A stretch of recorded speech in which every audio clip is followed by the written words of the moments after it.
Hey, Uncle Buck.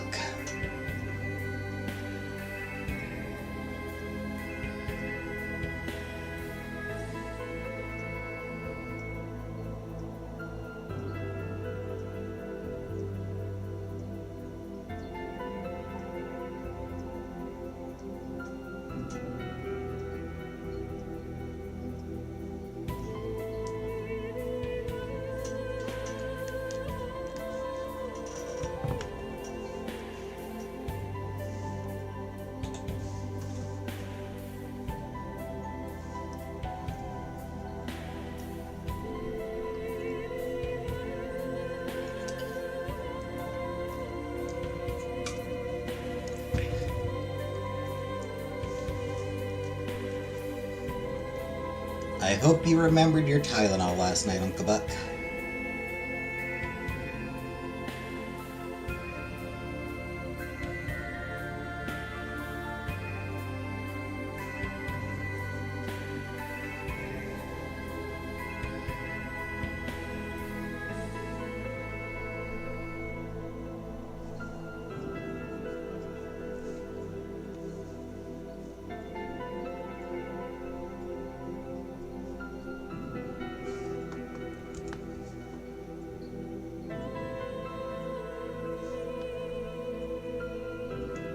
Good to hear, good to hear.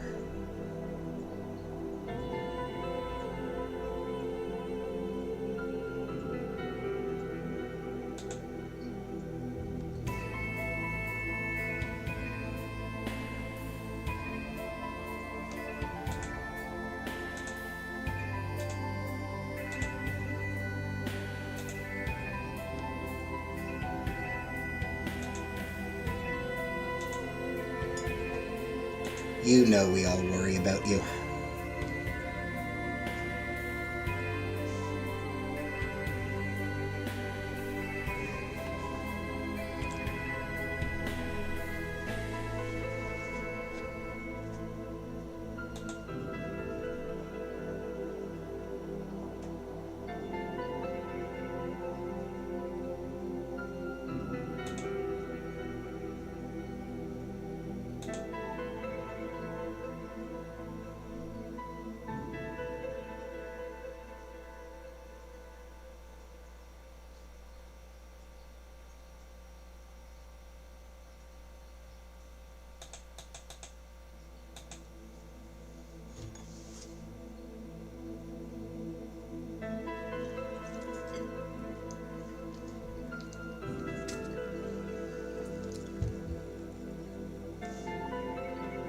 Hey, Buttercup.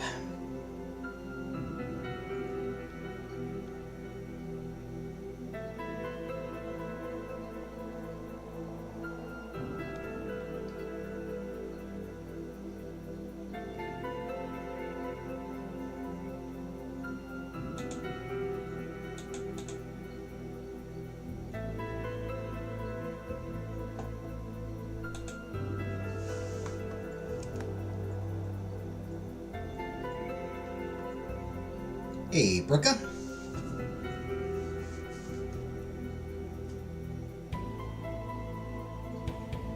Pizza for dinner. Nice, nice.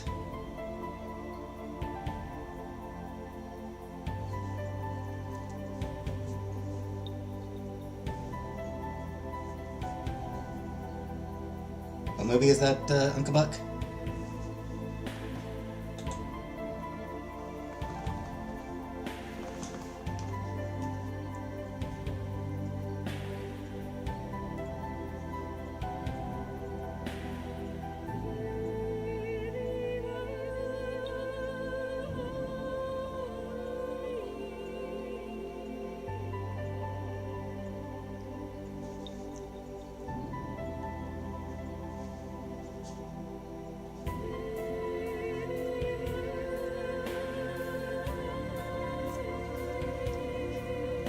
Oh, the TV glow.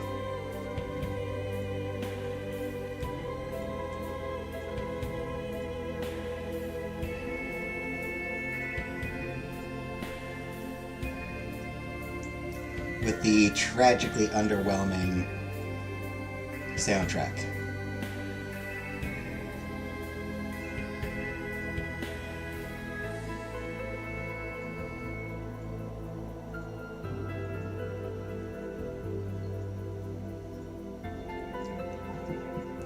good, but I stick it out to the end. Oof.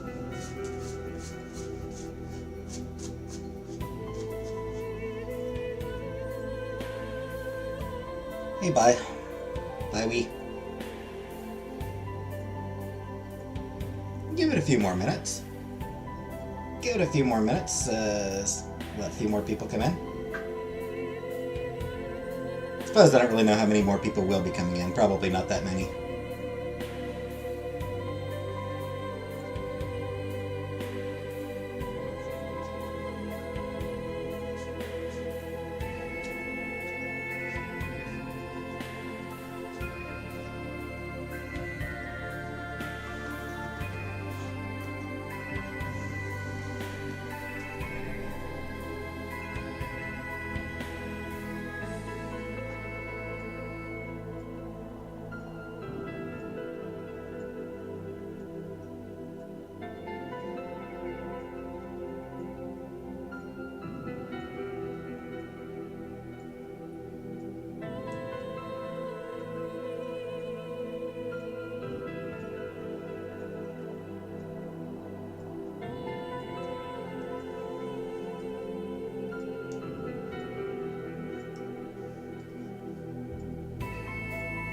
Finding her on 2 devices, yep.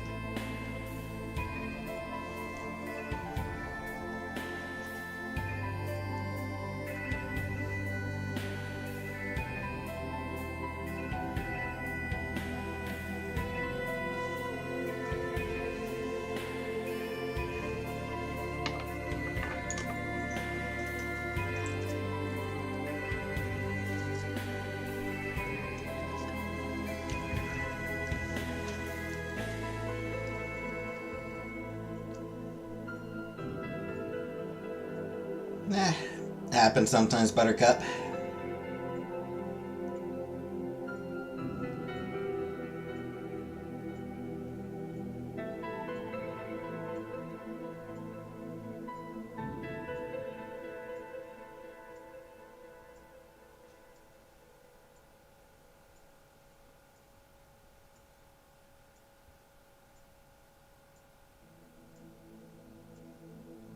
Like, Larry Mondello loved the 80s My Little Pony, and I think that it's trash.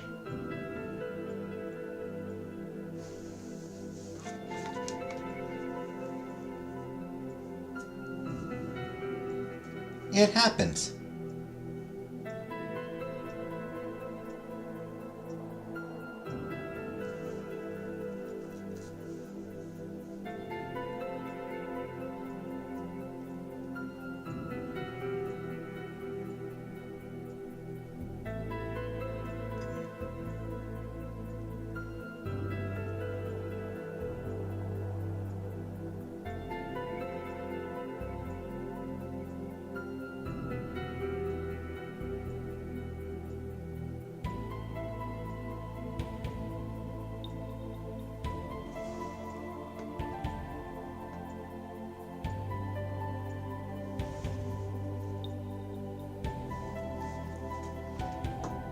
Alright, may as well,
to be on my best behavior.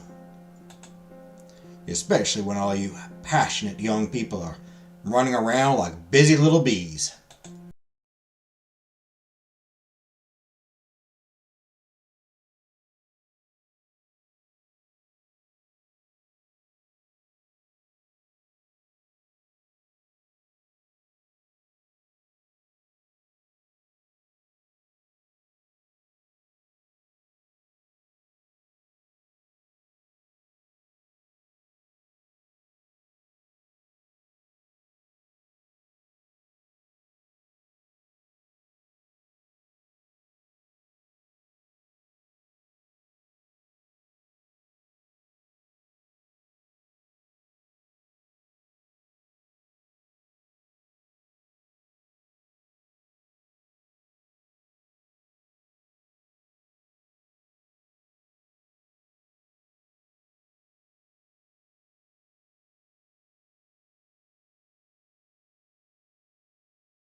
It would be a tragedy to keep our adoring audience waiting. Jaslyn drags you into a small dark room where the female delegates from the costume team are helping the female actresses get into costume. This one suck up. Hell yeah, I gotta suck up. You're no sooner stuffed into yours and your hair and face done up for your character when you're shoved back to the stage in a rush. There's a frantic energy with the rest of the cast, but not much time to talk as the play is about to begin, and you are in the opening scene. With a deep breath, you step out onto the stage with most of the cast, and then the curtain goes up and the play begins. The play starts out as well as can be expected. It's the part that was practiced the most, so no one forgets their lines or stands in the wrong place. As one of the lead characters, you know that you are going to be one of the most important factors in whether the theatrical is a success or not.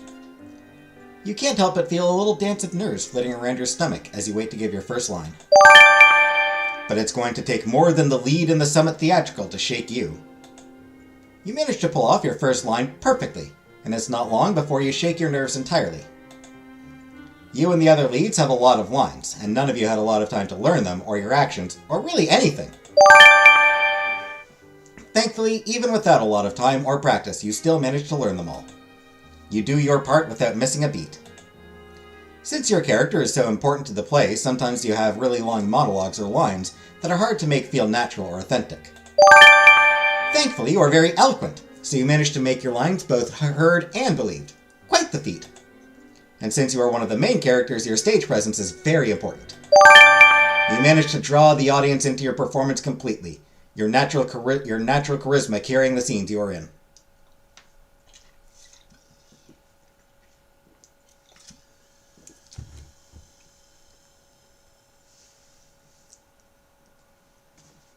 They really needed to do 2 more writing sweeps. It's disappointing how many typos and errors, grammatical errors, are in this game. I get that there's only 2 of them. You know, like, I get that, like, they didn't have a team. That it was just the 2 of them. But they still needed to do 2 more runs through of all the writing.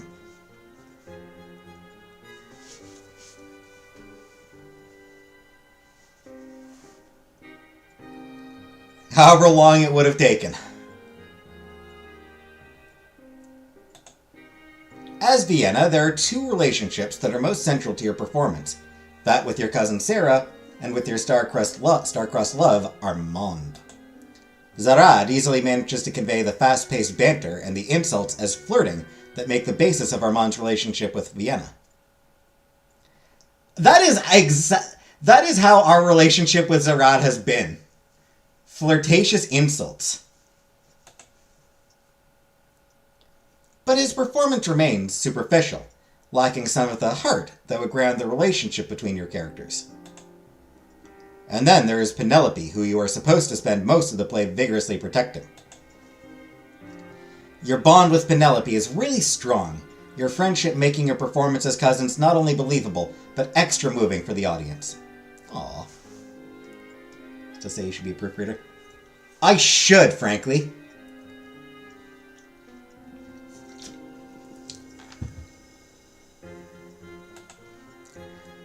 Vienna is sharp-tongued and savvy, but with a soft heart inside.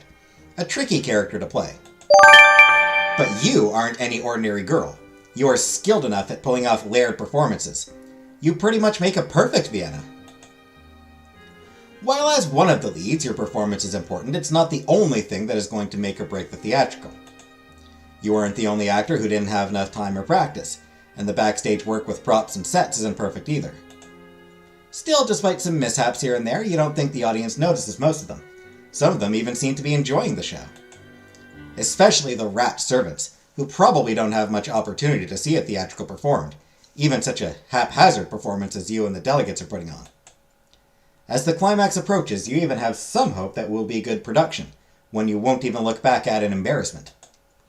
In charades, all of the loose threads come together in one long climax that involves most of the cast and requires perfect timing, since it's a comedic and dramatic balancing act. Despite being one of the most important moments in the play, it's also the one you and your fellow actors have practiced the least. Which is why you should have known not to count your chickens before it has escaped across the stage in a trail of flying feathers. You are on stage in a scene with Lady Matterly, the maid, Sarah, Horace, Armand, and Queen Amael when things start to go horribly wrong. Jaslyn, as Queen Amael, is supposed to be denouncing the machinations of Lady Matterly in front of the divided lovers. But as she opens and closes her mouth, it becomes clear that she doesn't remember her lines at all. The silence grows long before she says something that decidedly was never written into the play.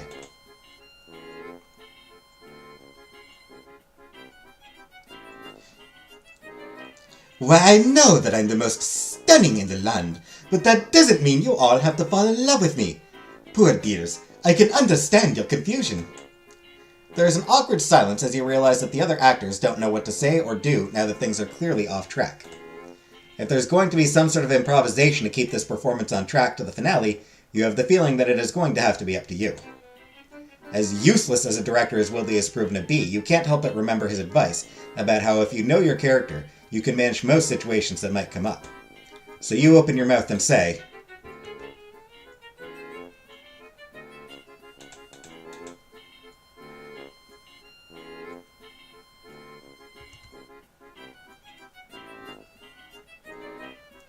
"Oh, your sense of humor has always been so dry, Your Highness."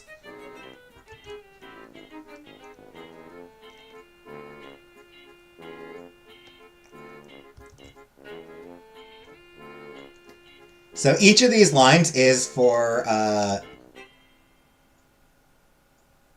one of the other characters.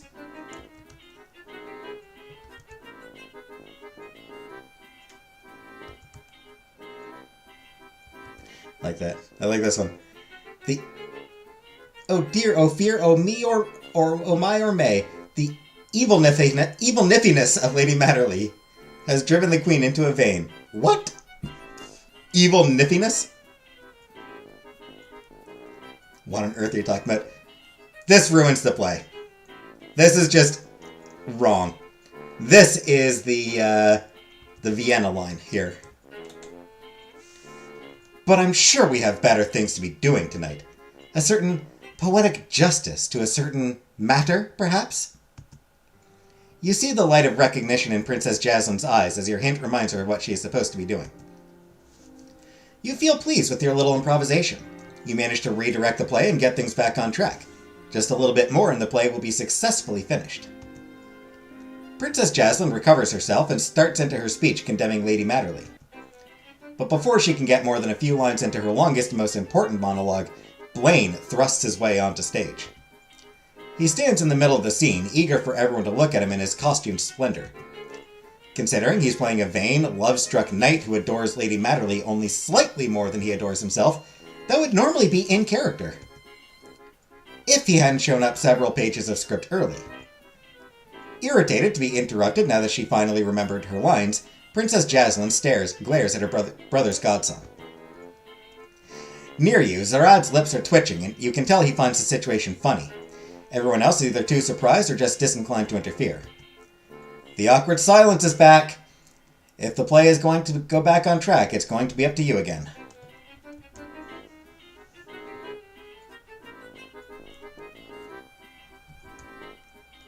Faint dramatically. Attack him with the nearest prop.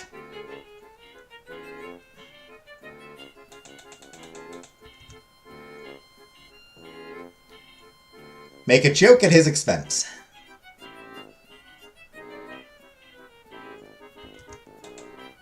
You raise an eyebrow. It appears your errant knight has arrived, Lady Matterly. How unfortunate. Is he always so premature? Hi-yo! Blaine cries out in outrage, but your smoothing over of the moment is enough to allow the play to get back on track. Despite Jaslyn's trip off script and Blaine's poor timing, you still have hope that the play might manage to find its way back on track. You are so close to the end! Still irritated to have her shining moment ruined, Princess Jaslyn decides to intervene herself.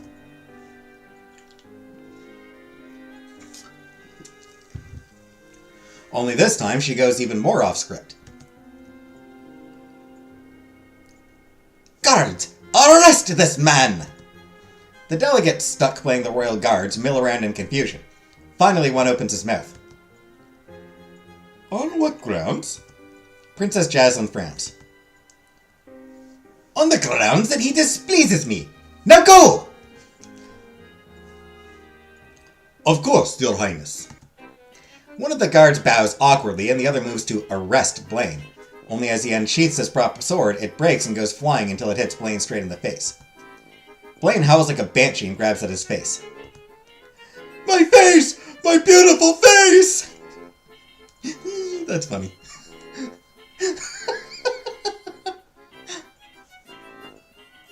Alright, I love that. You should know better by now than to have hope when it comes to the play. In the face of Blaine's horror at the accident, the audience is laughing uproariously. I mean, yes, he just shouted out, my face, my beautiful face. That is going to get a laugh out of the audience. One by one, the cast starts to join in. It is pretty funny. But someone needs to stay in character and try to guide this mess to a reasonable end. Despite the hilarity of everything going so wrong, you manage to keep in character. You raise an eyebrow while you hurriedly kick the broken piece of sword backstage. This isn't how you want the play to end, with the distraught moaning of Blaine and no resolution. But with most of the cast incapacitated by the infectious nature of serious laughter, you grimly realize that any sort of proper ending is going to depend on you. Blaine's a princess too. Blaine is very princess. So you look at Blaine and say...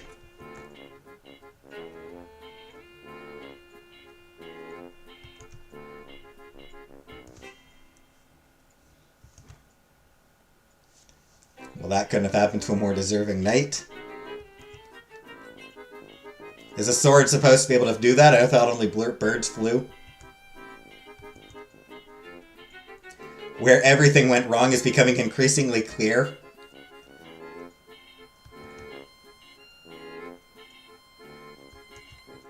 Your poor face.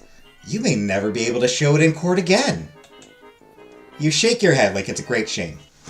While Blaine doesn't stop his wailing or swearing, it's enough in character that it doesn't matter, as your improvisation has reminded some of your fellow actors you are still on stage. Purely through your efforts and will, a miracle happens and the play starts to go back to where it was supposed to be before things started going all wrong. Lady Matterly and Blaine's knight are dragged off stage arrested for their wrongdoings. It's not exactly what happens in the play proper, but it's close enough. The cast has reached the part in the play where the lovers start realizing how many misunderstandings were standing between them and their happy ending, and starting to resolve them under the benevolent eye of Queen Amael. The ending is so close that you can feel it. You hold your breath, hoping that you and your fellow leads can get to the end of your lines without any more disasters or distractions. Claremont is in the middle of his declaration of never-ending love that will never be shaken ever again to Penelope's character Sarah, when you hear a noise that sets the hairs on the back of your neck up. The squawking of a very angry chicken. Dun dun dun!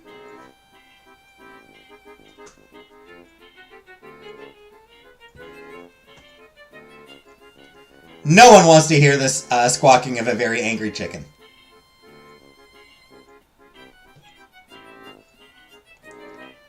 Shit, that would make a good video game, wouldn't it?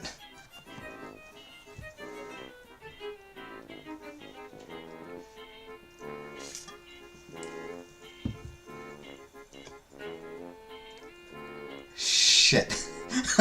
That would make a really fun, stupid game where you play an angry chicken attacking people.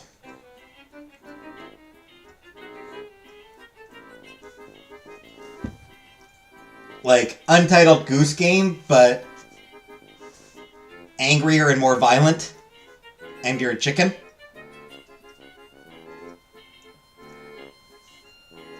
Shit. Who escapes his stressed handler from the props team and runs directly into the middle of the stage, completely ruining the solemn romance of the scene.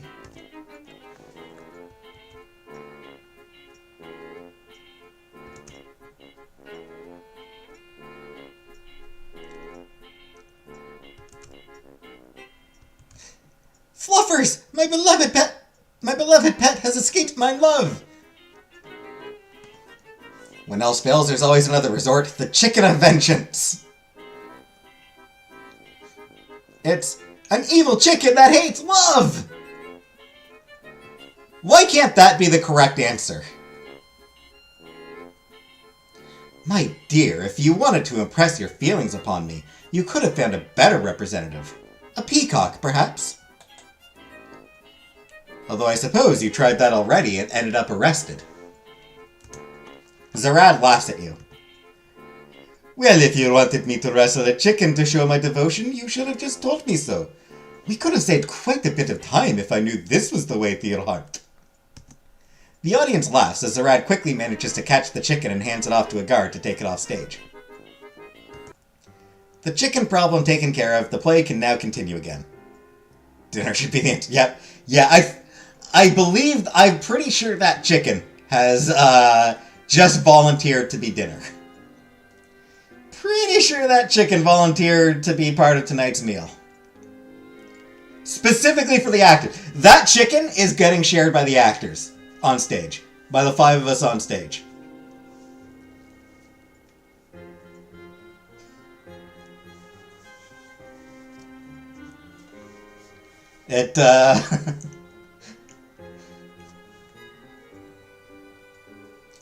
Yeah. In the wake of trailing feathers and distraction, it's a challenge to bring the mood back to romance. But somehow, you and the other leads manage it, and you are all soon professing your love to one another again. Admittedly a hard thing to do when somehow loose chicken feathers have made their way into costumes and hair. But there are only a few pages of the play left to get through before the end of the play is reached. Which is exactly when General Fallon, a stern, disapproving look on his face, walks onto stage. Save the neck for me. Enough! We should just call the retreat with dignity and end this. What? The cast stares at him in surprise, you included. For the first time in a long time, the play had actually been back on script and going the way it was supposed to. And you were so close to finishing! Well, you have worked enough miracles today. Maybe even this you can salvage.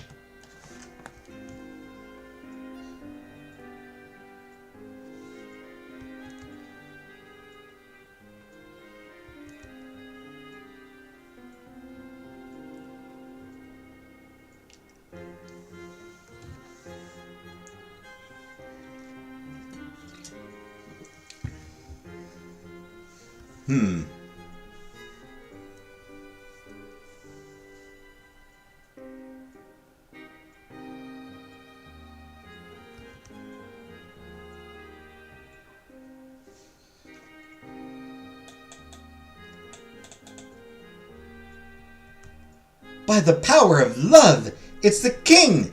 He's not dead after all! There's a moment of stunned silence at your declaration, followed by a burst of laughter from the audience. But thankfully, Princess Jaslyn follows your lead. Oh, my love! Say it is true, and you are not so cruel as to be a phantom. Jaslyn rushes to the general and traps him by throwing herself on him. Which, I feel like that's something she's got experience doing. Just trapping guys by throwing herself at them. And then they're just too, stunned and baffled to do anything. Come, my love. We have so much time to make up for. Then, to the hootering of the audience, Jaslyn drags the outraged and sputtering general off the stage. Thankfully, her part in the play was more or less finished, meaning that you should be able to finish the performance without her. It's hard to concentrate on acting out romance and happy endings when you are holding your breath just waiting for the next disaster. But despite it all, it doesn't come. Before you know it, you are saying your final line and looking up at your character's love, hands clasped when the curtain comes down. Not because something went horribly wrong, but because this tempest of chaos of a theatrical is finally, properly finished. It's not immodest to realize that without quick thinking and improvisational skills, the play would have had an ending of an entirely different sort. And yours were nothing short of brilliant. You don't think anyone could have pulled it off better. As the curtain goes down, there's a pregnant pause, a heavy silence while the audience takes in the play and decides how to respond. Despite everything that went wrong, the play is despite everything that went wrong with the play, the applause is instantaneous and thunderous. There are cheers and calls and whistles. Many of the audience are shouting your name. You took a theatrical performance where everything, even fate, was seemingly stacked against you, and you turned it into a masterpiece. You doubt the audience will ever forget the play they saw today, and not just because of all the humorous things that went wrong. You single-handedly took all the pieces and turned a disaster into a masterwork. Yay! Managed to pull off a perfect performance of charades as an actress. A star is born.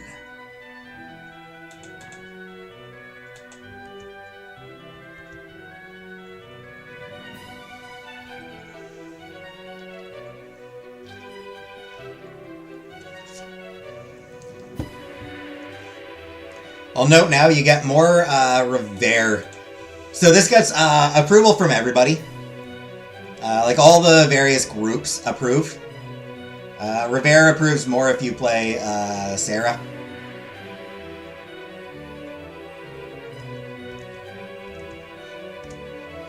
Catching your eye backstage, General Fallon gives you an impressed nod, which might as well be a salute.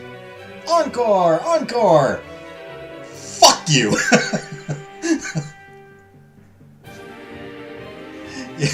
No encores. There will not be an encore tonight. Your acting cousin hurries up to you with a giant smile on her face. Lynn and Nicole, we did it! Wasn't that fantastic? We did it. Great job, Princess. Sorry I'm late, but thank you for watching Unk, even if you hated it. Ah, you are late on that, Buttercup. She shakes her head. Now, when things kept going wrong, I had no idea what to do. You are the one who is so smart and clever. It's all thanks to you. Thank you. I had so much fun.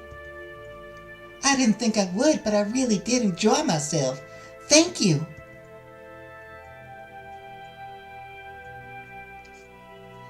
Oh, I see my brother hovering. I better go tell him I'm fine. I complained too much about the nerves, I think, so he's worried. Penelope rushes off, but you can't help but feel some of her happiness at the performance was infectious. Despite the rush of a successful performance, you still feel exhausted. You hope that you might be able to sneak away before too long. The final curtain closed and the theatrical finally finished. There's a loud rush of talking delegates and animated audience members, rehashing everything that happened. But considering the late night you had, you make your excuses for now to go take some medicinal teas and lie down for a little. Especially since you have a date for a conversation later. One you have a bad feeling about. You had to take a small nap, exhausted from the play and the night before. But your sleep was fitful and filled with phantom terrors. And you haven't been able to shake the bad feeling in the depths of your gut. What you saw in her face, it scares you a little. You know a conversation is coming, but you can't help but feel it's not a conversation you are going to enjoy. Not at all. So when there's a familiar knock on your door, your gut twists a little as you open it. Anna sighs heavily. What? Hello, my pretty Nick. We needs to be talking. Can I come in? Of course you can. You open the door and let Anna in, surprised that for once, the hall is empty of delegates, and your servants are nowhere to be seen. Anna smiles wryly. Everyone is loud celebrating, busy elsewhere all the people. It means it's the best time for private talkings. About what? What is the matter, Anna? What is not the matter? It's a good thing no one is around, or else you are sure the thunder in Anna's frustrated exclamation would startle and alarm anyone in earshot. Oh, okay, yeah, this makes sense. I was like, wait, is she breaking up with me? But no, that's right, there was the letter about... There was the person trying to kill me. I forgot about the murder attempt. I kind of forgot about that murder attempt, Oops. Strange letters are coming and you are in danger and I hate it. Even more than I hate behaving highness, diplomacy highness. Your angry butler man tried to tell me that rules are different and he must know, but I don't understand. The rules and world here, I don't understand them. I don't like them. But I like you, Nick. So much. But maybe that is not enough. Because when you are in danger, I am not the me I am used to. The me that I like. And that is too dangerous. Too bad. I can't be weak or scared. I can't. And if something... So maybe this is not a good thing. This us.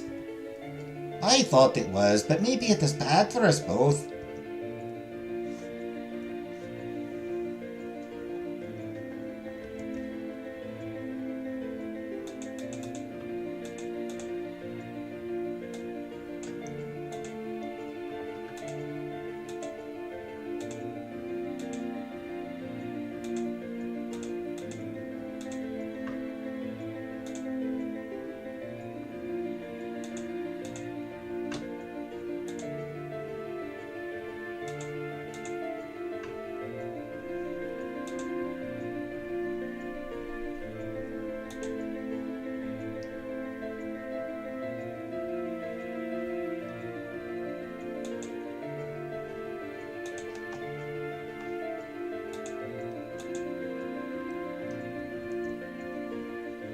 I like you. All of you.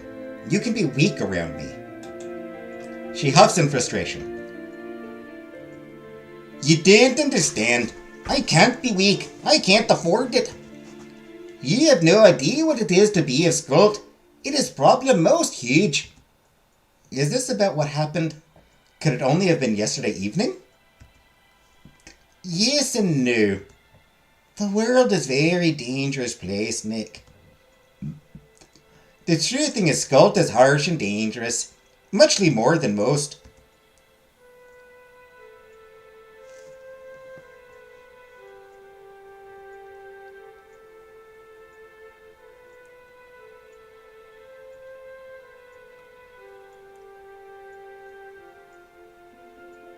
This isn't about Skuld, this is about us.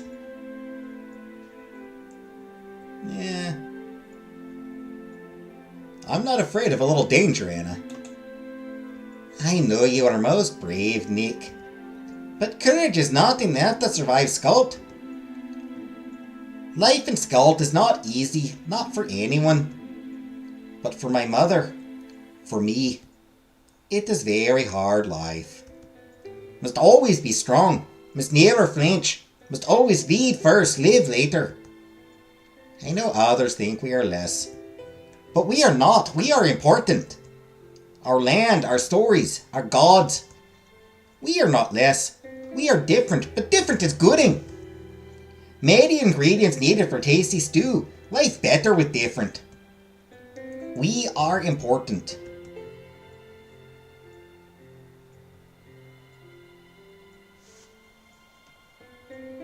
Oh, Anna, I know leadership is very difficult, but I understand. It is important. Skuld is important, but so are you. She sighs. You are nice and good, Nick. It makes being strong harder. But even if you become understanding, even if you like Skuld, and Skuld is hard and you are good but different, I do not know if you would like. We have no soft beds or thick walls of stone. Our home is our tribe, not place put on map.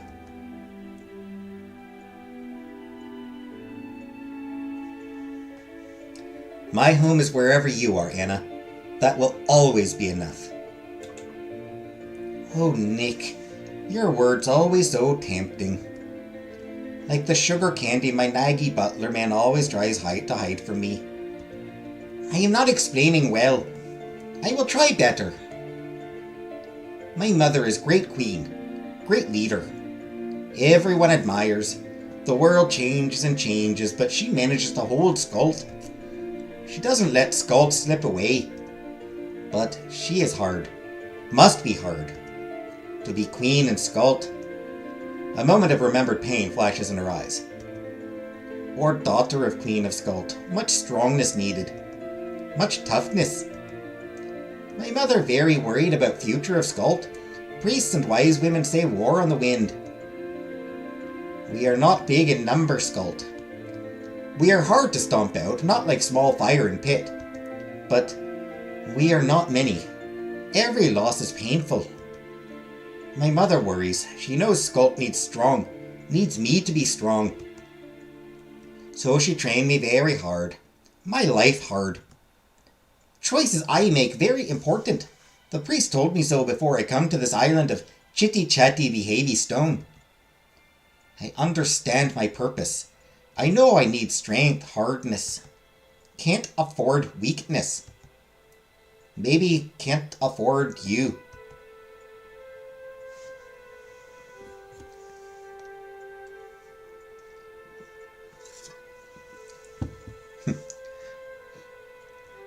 A little bit of reverse psychology, saying great strong warrior like you is too weak to handle me. I don't think strength requires having nothing we care about. I think it's the opposite. I think caring makes us stronger. And I know that being a team will help us both be strong. I wish that is the truth. It is, Anna. I wish it. When I thought I might be losing you.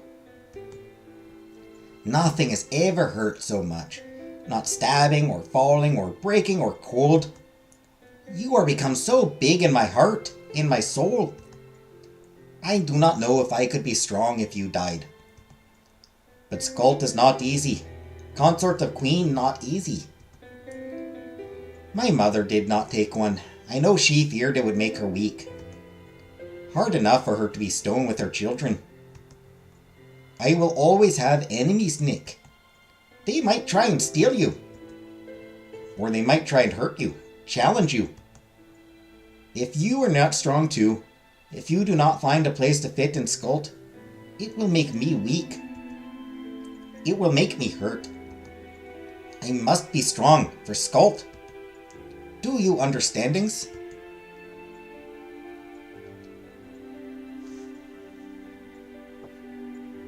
There is more than one way to be strong, Anna, and more than one thing I can do in Skult.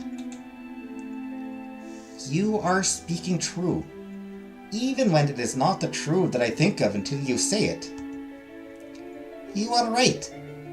This is a gift. We respect it in Skult.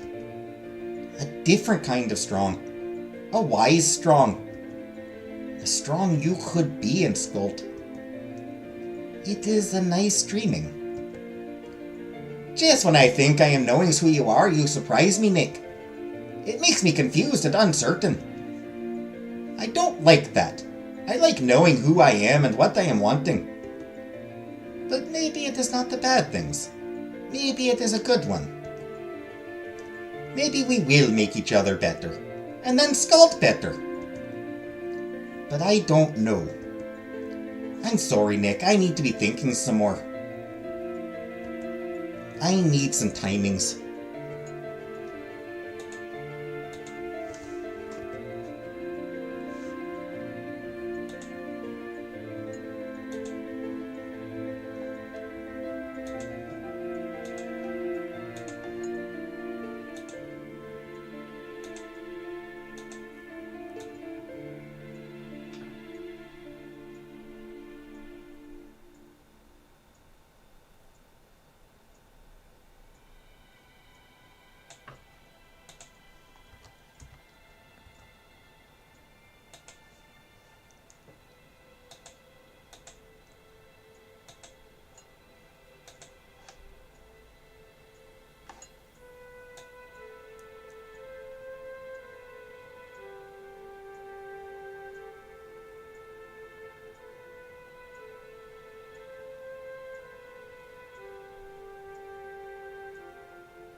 So the guide I'm using doesn't actually have the,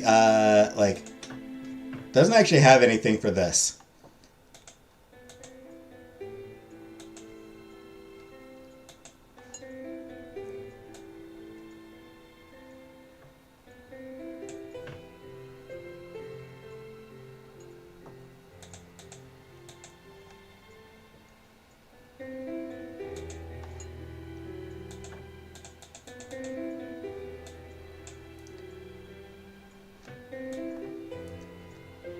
So I have basically just had to guess my way through this entire thing.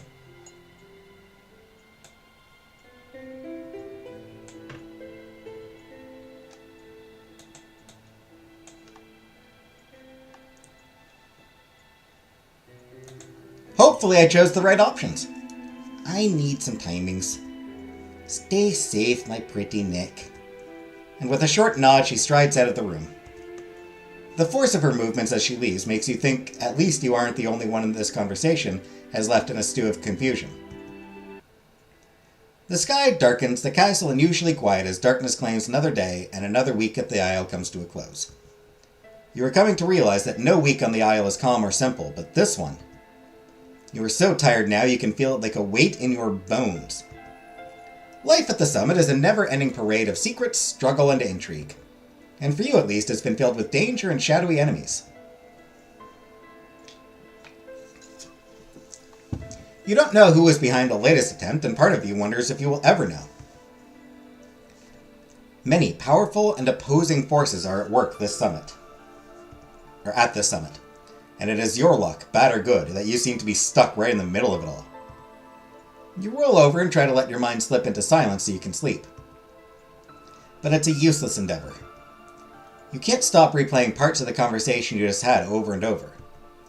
It's hard to sleep knowing that things are still so unsettled between you. You knew that relationships usually aren't easy, but that's much harder to live than to know. And yeah, Tylenol time, Uncle Buck. A night bird howls mournfully, breaking the oppressive silence. You hear the waves in the distance, and you can't help but turn your thoughts to the future. The play is finished now, but with the ambassadors due to arrive sometime tomorrow, somehow you don't think the coming week will be any less demanding. Your time at the summit is almost finished.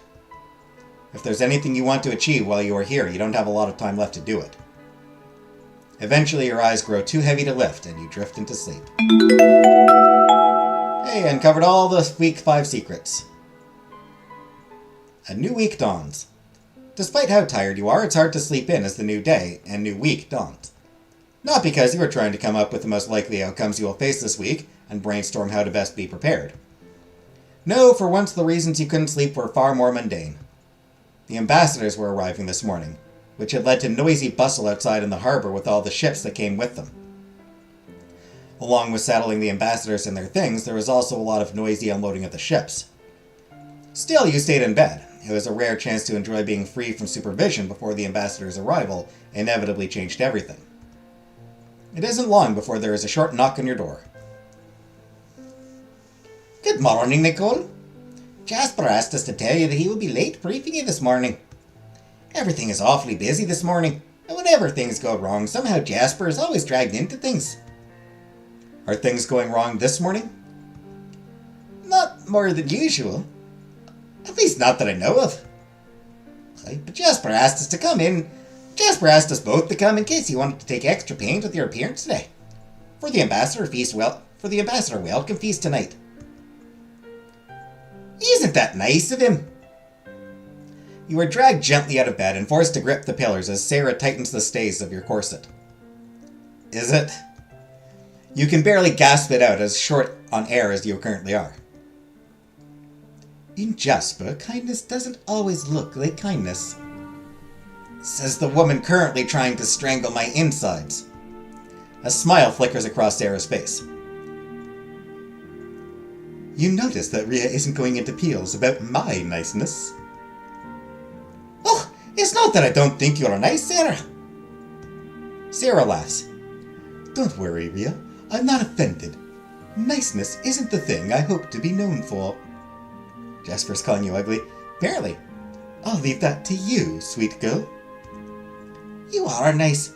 Especially to me. Thanks, Sarah. The maids share a laugh before getting back to the business of torturing you in the name of beauty and respectability. Finally, after extra scrubbing, tightening, and arranging and powdering, you are ready to their satisfaction. Hi there! You look perfect, doesn't she, Sarah? Sarah's eyes twinkle with amusement. No one is ever perfect, Rhea. You are wrong! Lady Nicole is! At least today. Well, she sure won't embarrass you. Well, she won't embarrass you in front of the ambassadors in any case. Rhea puffs out her cheeks in a pout. That's not what I'm worried about. Our lady is the best. Of course she's going to impress the ambassadors. She doesn't even need us to wish her luck. But you are going to do it anyway? Of course! Good luck today, Nicole. I'm sure the ambassadors will see how amazing you are. I doubt it will be a matter of luck. Whatever happens today, it will happen because of the choices Lady Nicole has made. But I suppose it won't hurt to say it all the same. Good luck, Lady Nicole. Today, this week, and next. With polite curtsies, your maids both excuse themselves. It isn't long after your maids have left that Jasper comes in, weighed down by a breakfast tray, another small tray, and a pack of papers tucked under his arm. Good morning, Lady Nicole. He sets down his various burdens on your desk and gives you a tired smile. I suppose it's best if I start with the bad news. I'm afraid that my investigations into the incident haven't borne any relevant fruit. The upside of the theatrical is that it allowed me to easily account for the chaperones and the delegates, which left the servants, most of whom were also easily accounted for. The one person whom I might be tempted to suspect assures me that if he wanted to kill you, he would do a better job of it, and I would have no doubt who was behind it. Well, that's tempting. Or not tempting, that's reassuring.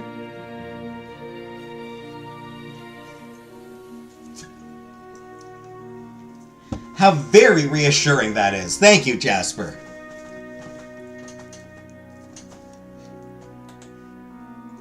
Which means that we are back to having no viable answers. I'm sorry, Lady Nicole. But I assure you I am doing everything I can to ensure your safety for your final 2 weeks here on the Isle. I would certainly appreciate that. Thank you, Jasper. Jasper clears his throat awkwardly. There are many other matters to attend to this week, I'm afraid. Most of next week will be taken up with negotiations. The attendance of the delegates are mandatory at these sessions. As such, this is the last week that you delegates have to attend to more social affairs. You may not be aware, but it is tradition that at the end of the 6th week of the summit, to celebrate both the arrival of the ambassadors and the time the delegates have spent together, there is a great ball held. Is it Jared? I doubt it's Jared. Jared?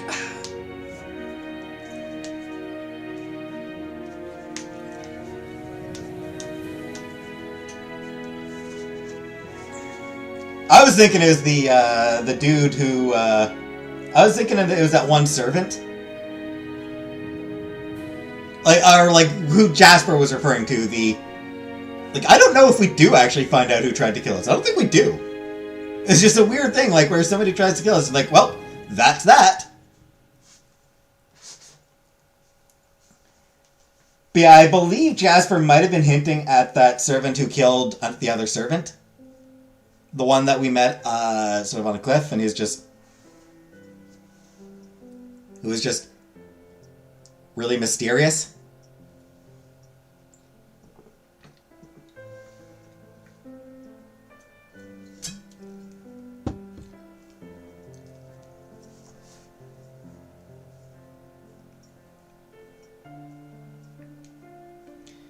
Jasper, or Jared. Jared doesn't feel like the type to resort to intrigue to kill someone.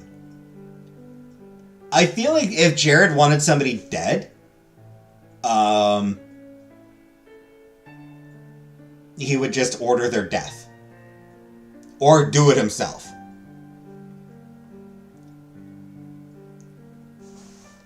Thought he said they were accounted for. Most of the staff were accounted for. I feel like the mysterious servant would be, like, a good candidate for murder suspect. But this is the highlight of the summit social season. Furthermore, this event is traditionally planned and hosted by one of the delegates. A delegate who has proved him or herself an exceptional host, who has handled themselves exceptionally while on the Isle, who has managed to impress and make friends with members of all the delegations.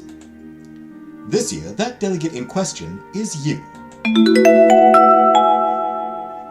Yay! Achievement! Singular delegate. You are asked to host the Ambassador's Ball. You should think carefully about this. It will require a great deal of work and planning, and a failed event will reflect poorly on you. Am I allowed to say no? Allowed, yes, but it is a great honor, and an opportunity to impress the ambassadors that only one delegate gets. You won't have to do it all on your own. You will be given a budget which you are allowed to add to with your own personal funds and remaining allowance if you wish. You will also be given assistance from the staff as needed. Stable boy. But the bulk of the responsibility will be with you. And so much the decision. Do you wish to accept the honor and responsibility of planning the Ambassador's Ball?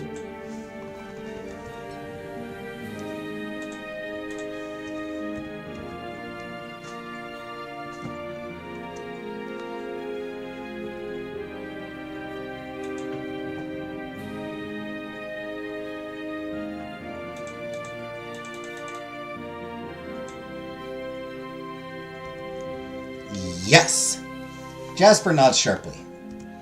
It will be difficult, but I know you will be able to pull it off beautifully, Lady Nicole.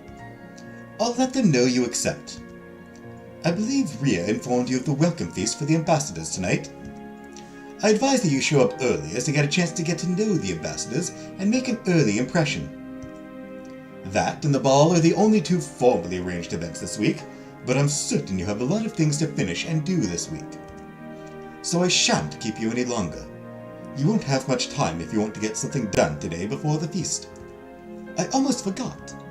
He grabs a small stack of letters and hands them to you. A great deal of correspondence arrived with the ambassadors. These ones are for you. I'll let you read them in privacy. In the time it takes you to look up from the pile of letters in your hand, Jasper has already vanished. All this time with him, and you still aren't used to that.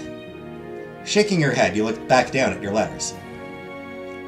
There is a carefully worded letter from your parents, mostly describing their latest research and the newest poems that are making waves at court. There's also a few letters from some of your acquaintances on equally scholarly topics. You stash them away from when you have the mindset to focus on more scholarly affairs and instead open a different letter. To my dear cousin, I never imagined that my sudden marriage would end up causing so many problems for you, cousin. In 1,000 outcomes, I never would have predicted that you would have been required to go in my place. I owe you 1,000 apologies, but somehow I can't figure out the right words. All I can say is that I hope that you have managed to find your own path at the summit. I have always admired you, you know. You have always been so intelligent and capable. I can only hope that those traits are serving you well now. Just know that I am very deeply sorry, and I am wishing very hard for your own happiness and success. Your cousin, Gia. Aw, thanks, cousin. This letter makes you wonder just how much your cousin knows, or knew. There's one last letter, one with handwriting you don't recognize. Pathwalker. I had a dream, what I think is a true dream. In this dream, a woman who is more than the world has wanted her to be shaped my cousin, Princess Anael, and changed the structure of her soul and fate path, and was changed in return. While I am still only an apprentice and not a full priest, I still have faith that it was a dream sent by the gods. As such, I have entrusted this letter to my fellow priest, who is going to the strange Isle of Mists and Dreams to meet with my cousin. It is fate that brings you together with my cousin, and fate is a heavy thing. The tides of the future are ever-changing. They are more radiant, more volatile now than they have been in the past. I fear what might come. But you and Anna have the potential to be a beacon of light, of change most positive. I hope the strength that drew Anna to you will allow you both to walk the paths of fate in the correct directions. I apologize if my letter is difficult to understand. The tongues of your people are not our native tongue. Corv, apprentice priest of Skuld. Okay, like...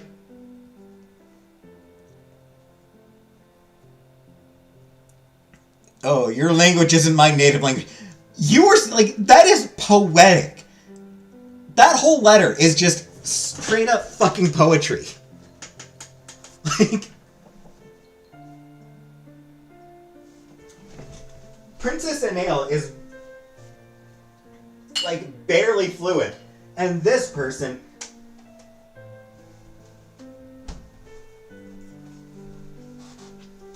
This person could be writing goddamn sonnets.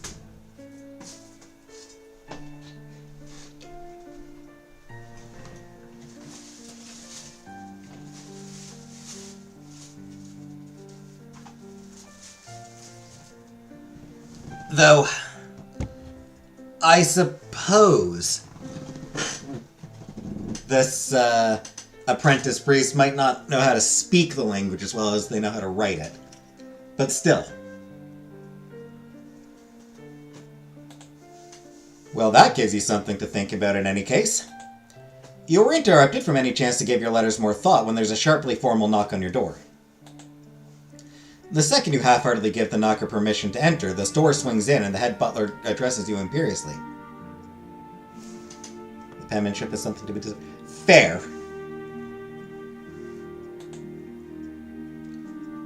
Good morning, Lady Nicole. I'm pleased that you have accepted the duty of planning this summer's ambassador's ball. It's tradition, important tradition. I believe your butler has explained the basics to you, so I won't repeat them. I'm just here to let you know that we, the staff, have the utmost faith in you and your abilities. Hey, Grimace. Please feel free to request help from the staff as necessary. Not me, of course. A man in my position is much too busy for that. But other members of the staff, certainly. Before I forget, I'm here to give you access to funds to help you in your efforts. He hands you a heavy purse. Here you are, 200 gold.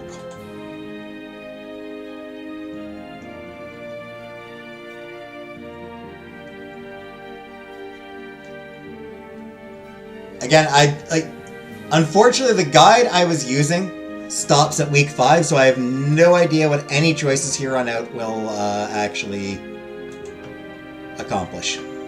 Sadly.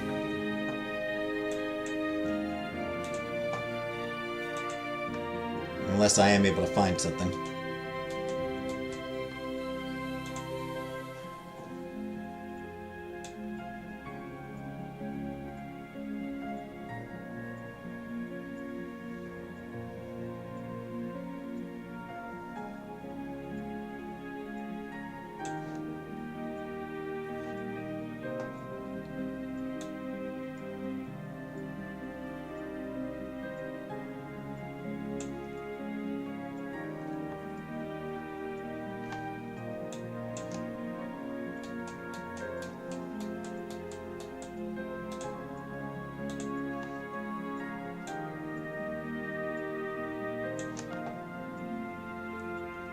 Actually, here's one. Here's a week 6 guide.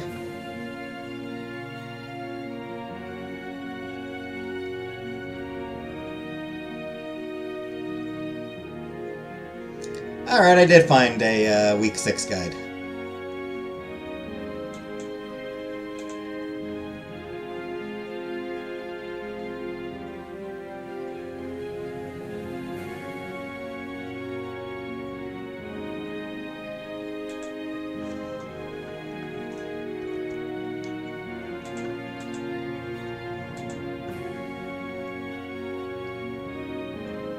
Cunning would be too low for that one.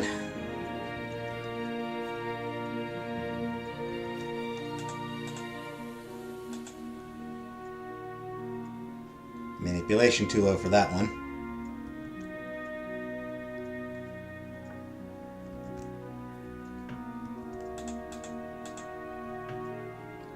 Thank him politely. You curtsy prettily and say all the right words. Someone as formal as the head butler can't help but be charmed. What a proper young lady. Here, I'm sure a proper event might need a little more of a budget. He hands you a small handful of coins with an approving nod. His responsibilities concluded, the head butler marches off, happy to leave the matter of the ball entirely in your hands. You sigh and rub at the headache you can already feel forming. It's going to be another one of those weeks. You can feel it in your bones.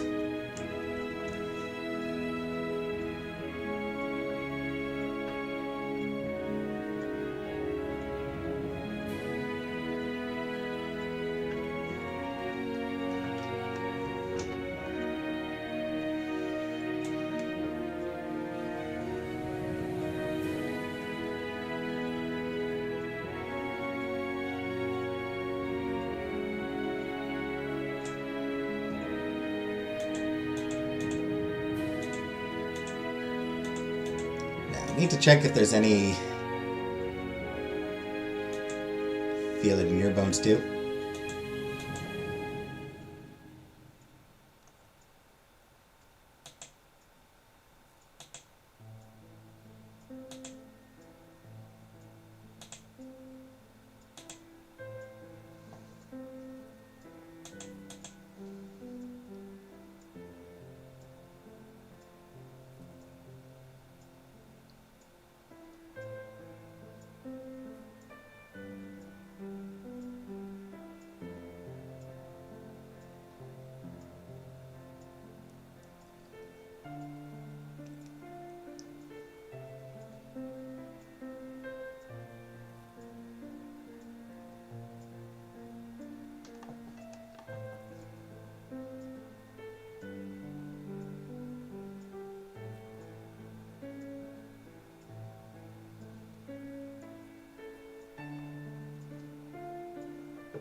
All right.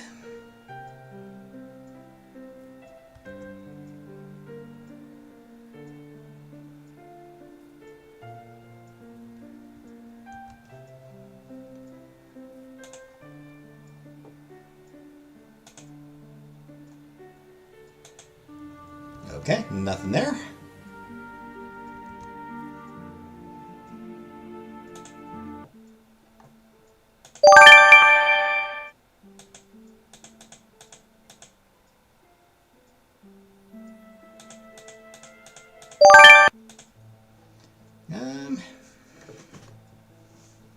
There might be something in the Forbidden Wing. Let's try.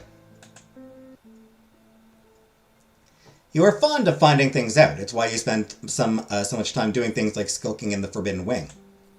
And every week here at the summit, you have discovered there always seems to be some new interesting tidbit just waiting to be found. Which is why you are once again skulking around in forbidden areas.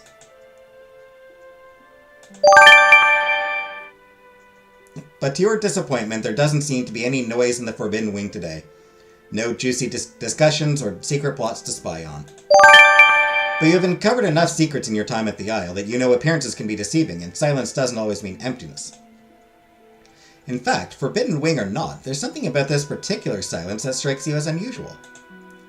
Finally, your persistence pays off, and you find something interesting.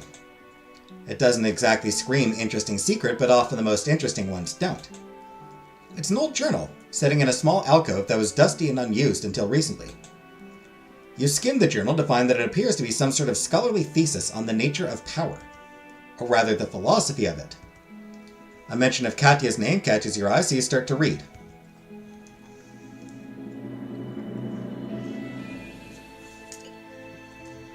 It is often theorized that Princess Katya of Revere was recruited into this tradition, or at the very least was aware of it.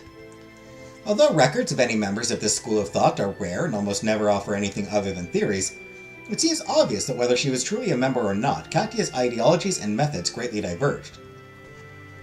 These Reverian game players of old seemed more interested in the acquisition of power than the judicious use of it. Katya, however, by all accounts, used similar methods to the opposite end, in fact giving up opportunities at almost all-encompassing power in order to restore peace to the land. By most accounts of those scholars aware of the existence of the game, her actions and continued vigilance signaled the death toll of the game. In fact, some even declared her the ultimate victor. I myself, however, am very skeptical of such claims. The game has been insidious, if hidden, throughout much of history. I doubt that any single individual, even one as singularly extraordinary as Princess Katia, could so easily erase such a powerful group and tradition. Instead, it is my belief that the game and those who play it have transformed. No longer limited to the elite of the ancient Revere Empire, I believe instead they have used the opportunity given by Katia to be reborn. Inspired and influenced, no doubt, by the old game, but something entirely different. Individuals determined to weave the world to suit themselves, to build a new tapestry, and I believe they are using Katia's legacy to do it, at least in part. Of course, until I can uncover some manner of proof, even my most elegant theories will only ever be dismissed as the paranoid ramblings of an old man. You put the book down. This author, whoever he might be, writes as if certain things are established facets of history. This game, whatever it might be, and its players. But you have never heard of anything like this. And you know enough about history to know if such things were well known, you would have some inkling of them. Still, it's just some long-winded theories of a self-professed paranoid old man. You doubt there is any merit to any of it. Shaking your head at your wasted time, you decide to leave for more fruitful pastures. Today is the welcome feast for all of the recently arrived ambassadors. While Rhea and Sarah have already helped you to get ready earlier today, you can still spend some time in improving your appearance. Or you can follow Jasper's long-ago suggestion and show up to the event early. Finally, you can of course do a bit of both. These things improve your beauty, which I don't care about. Leave now and arrive early. You leave early, more interested in talking with everyone than looking perfect while doing so. As ready as you choose to be, you leave your room and head towards the welcome feast.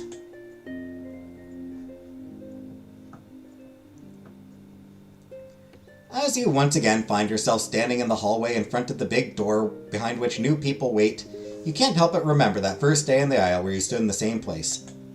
Then you had Jasper and had no idea what awaited you once you opened that door. Now you stand alone, with experience and having met and gotten to know so many people from all the kingdoms. But today is no less important than that first day. If everything that has happened thus far at the summit was something of a dream, today is the day it starts to become real. Today is the day where your choices these past weeks will start to have consequences that impact the world beyond the aisle, beyond the summit. Go cheat your beauty stats? Screw it. As soon as you open that door, everything changes. You are a little nervous. Who wouldn't be? But it is not enough to stop you as your hand covers the cool metal of the door handle and you push. The great hall is once again filled with the noises of animated conversation, filled to the brim with delegates, chaperones, and now the 7 new faces of the ambassadors. You notice that you are not the only one who decided there was wisdom in arriving early. Practically all the delegates are already here. You just barely have enough time to introduce yourself to the ambassadors before dinner. There won't be time for chatting with anyone else. But before you have to worry about introductions yet again, you do have some time to observe the ambassadors and get a feel for who you will be working with these last 2 weeks. Who do you wish to observe?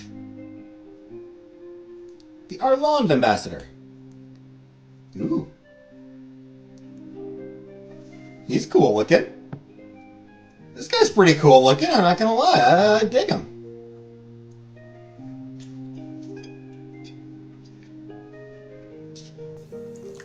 He's got a bit of silver fox going on. You look to where the ambassador from Arlande is casually sipping a glass of wine while he watches the room with an interested look. You have never met the Lord Chancellor of Arlande, but his name sounds vaguely familiar. You imagine he must have been involved in some dealings with your home country. The amused but very observant look in his eye, as well as his fashion sense, reminds you some of Grand Duke Woodley, which is enough to make you slightly wary of the man. Catching you sizing him up, he raises his glass in an amused salute and you hurriedly look away. Who do you wish to observe? Corval ambassador.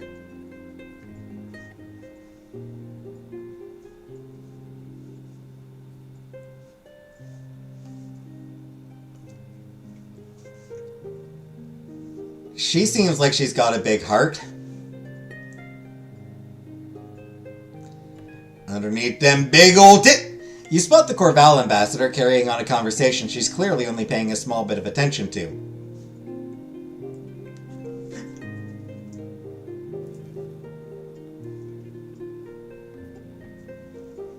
Well, hello. I know, right? Instead, she is surveying the people in the room with the practiced eye of a merchant. You aren't familiar with Lady Nasira personally, but you recognize her family crest. It's stamped on one of the biggest exporters of Corval goods.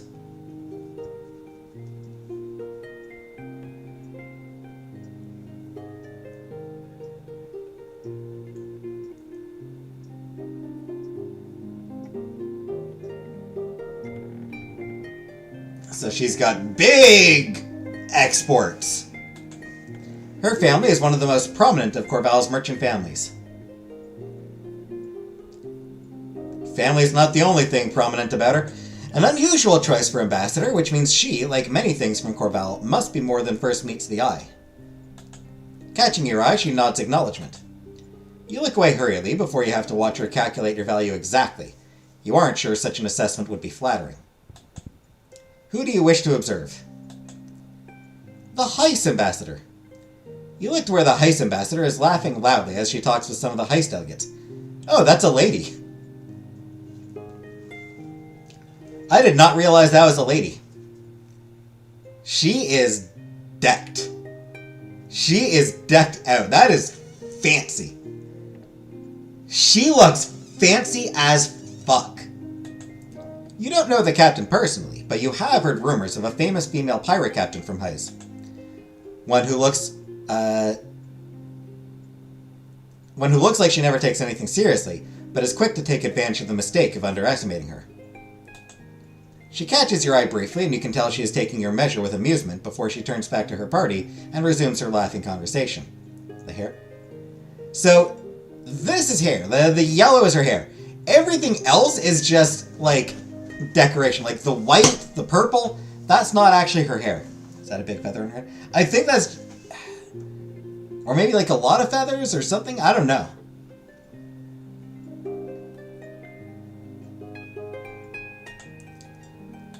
Next, the GL Ambassador. You spot the GL Ambassador because he's doggedly following after Duke Leon, who is doing his best to ignore and get away from the smaller man. You know somewhat of the minister's reputation. He is one of the Emperor's favored cronies, partly because he's one of the few that never argues back or in favor of obvious conclusions. He is a member of the school that holds the quality of your blood is more important than the measure of your accomplishments. So he's a dick. So he's a dick, then. The same people who argue that the national ministry tests should be closed only to those of suitable blood. You hope he won't bother you. You will have a hard time dealing with his nonsense. The ambassador is ignoring anything else in favor of pursuing his prey. You doubt you will learn anything more watching, so you look away. Revere! Ooh. Ooh. I thought he was a lady and androgyny both ways. No, that dude looked like a guy. First of all, once again, love the outfit. Love the outfit. She actually is pretty cool looking. I like her design. She's cool looking. And not just because of the cleavage. It's not just the cleavage I like about her design. That was the Pirate Queen of Drip, right? Hey, Bansi. Absolutely. Her back rimrod straight and her eyes surveying the room with the efficient wariness of a general stands the ambassador of Revere. Love the braid. Yeah, the braid's cool. You see that she is carefully avoiding eating or drinking anything laid out by the servants, and instead drinks only occasionally from a flask she brought herself. So she's paranoid.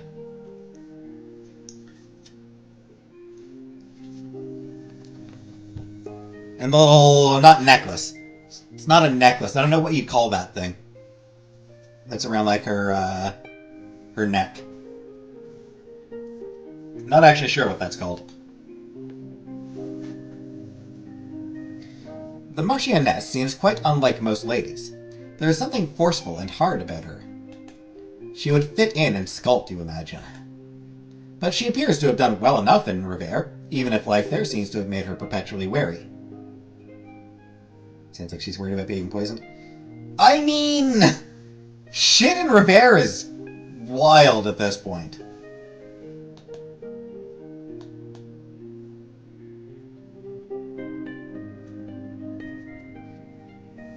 Like, she probably has reason to be worried about being poisoned. We saw a Revere delegate get poisoned!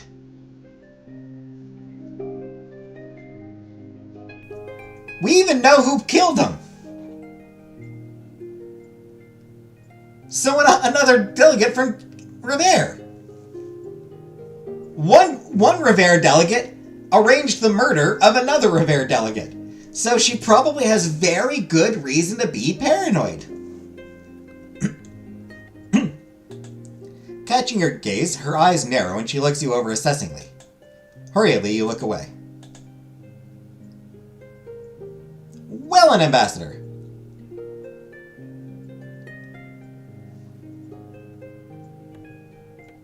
Very fancy boy hair there. Very little Lord Fauntleroy hair there, dude. So much and also have trouble following anyway. Yeah. It's hard to miss the Welland ambassador. Even if his fashion didn't stand out, his bright energy would. You watch him as he's cheerfully bowing and introducing himself to a small gaggle of laughing young ladies. You haven't heard much of the Viscount. You gather he's mostly involved in internal Welland affairs. Still, he seems a rather cheerful sort, and something about him makes you think he isn't a stereotypical lord from Welland. The girl's right. Catching your eye, the ambassador immediately stops his conversation so he can dip into an elaborate bow in your direction. The eyes of the room suddenly on you, you curtsy back and hurry to look away. And finally, the Skult ambassador. Ooh. Oh, he's cool. Ooh, I like this guy. Very mysterious. Just as soon as you decide to look for the Skult ambassador, you look up to meet his gaze. You know you are just being fanciful, but for a moment you could swear his eyes contain all the mysteries of the world. He nods slightly in acknowledgement, his expression serene. Unlike the warrior women of Skult, who are all energy and restlessness, the ambassador is still and peaceful. Bad boy. Not a bad boy. He's a good boy. The longer he meets your gaze, the more you can't shake the feeling he is seeing right through to your inner thoughts. Unnerved, you hurry to look away. I'm finished observing ambassadors. With how busy and unpredictable life at the summit is, you know that the small amount of time before everyone is called to dinner might be your only chance to make a good impression on the ambassadors. And if you are hoping to get approval for a match, or to influence the final negotiations at all, having the ambassadors on your side could only help. A lot might be riding on these next conversations, and you don't have a lot of time to pull them off. You paste a battle smile on your face and wade into the crowd. I can talk to all 7.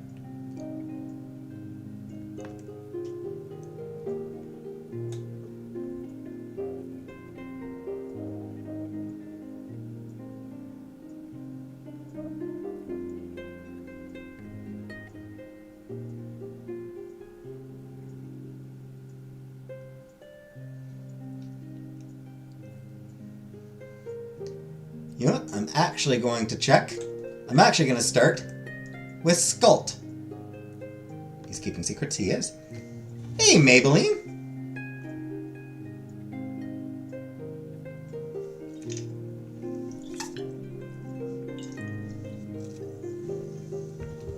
And I guess bye, Maybelline? He seems the kind and lets others do through. I don't think he's the kind to do dirty work.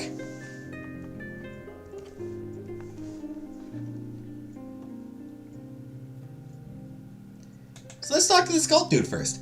You decide to talk with the Skult ambassador, who is watching everyone with a serene look in his eyes.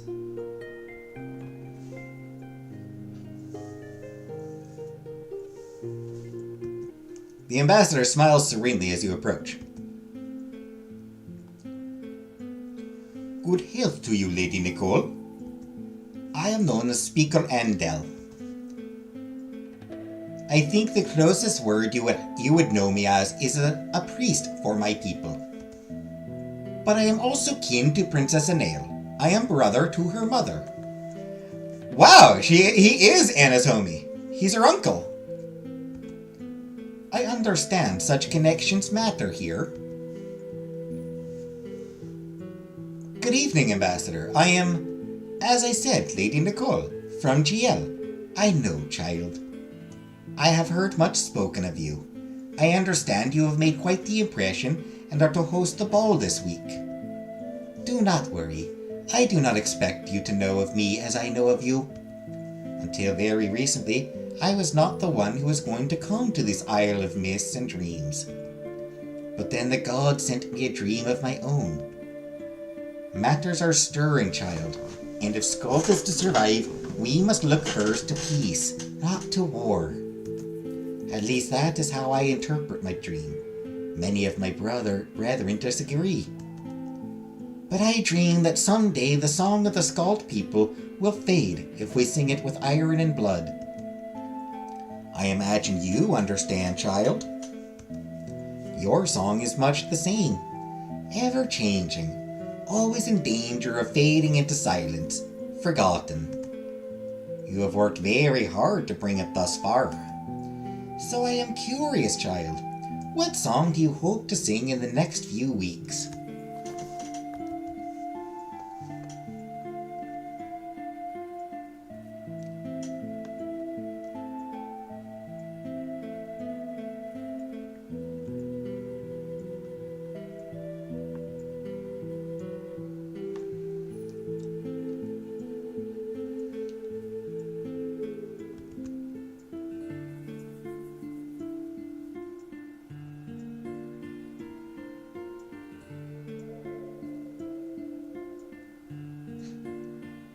That's why he's not a bad boy. Sorry, my internet got funky when you said he wasn't a bad boy. Yeah, he's peaceful. He's a peaceful dude. Like you, I hope for a song that will be remembered. A song of peace. Song answer seems more like a personal choice. It's not, actually. I mean, it kind of is. I had hoped that was the case, child. I am glad to hear it is so. So tired of this game. Well, good news, Buttercup. I won't be playing it next Saturday. Probably. I probably will not be playing this game next Saturday.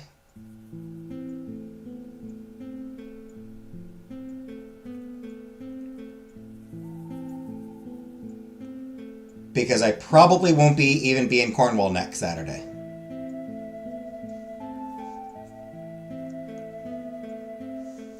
I'd hoped that was the case, child. I am glad to hear it is so. I have said what I had hoped to. Is there anything else you wish to talk about this evening, child? Reminds me of books I used to read back when I had more attention span, if I'm being honest. Yeah, exactly. I'll hopefully be hanging out with you until next Saturday.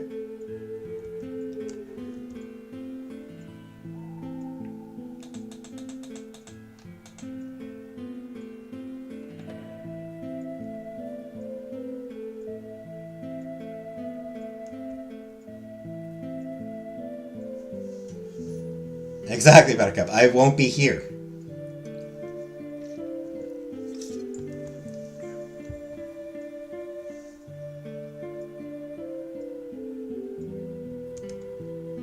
Ask about the dream that brought him here. Nope, guess not.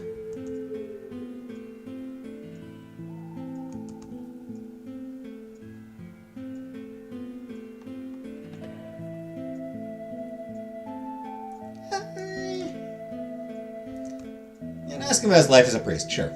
He tells you briefly about his studies and about the many gods of Skald and his beliefs. You learn a lot from his explanation, much more than you have ever seen in books trying to explain the same subject. I'm sorry, child, but I believe I hear the sounds of my Anna getting into an argument again. I have to leave you for now. I hope we get a chance to speak again. With another of his mysterious smiles, the ambassador nods serenely at you and gracefully walks away. Who next? Suppose now we can just make our way down the list. Did he write the letter? Probably. I would think so. But we don't really know for sure. Arland. You decide to talk to the Arland ambassador, so you walk up to where he is amusedly watching the room. You slip into a deep curtsy. Good evening, Lord Chancellor.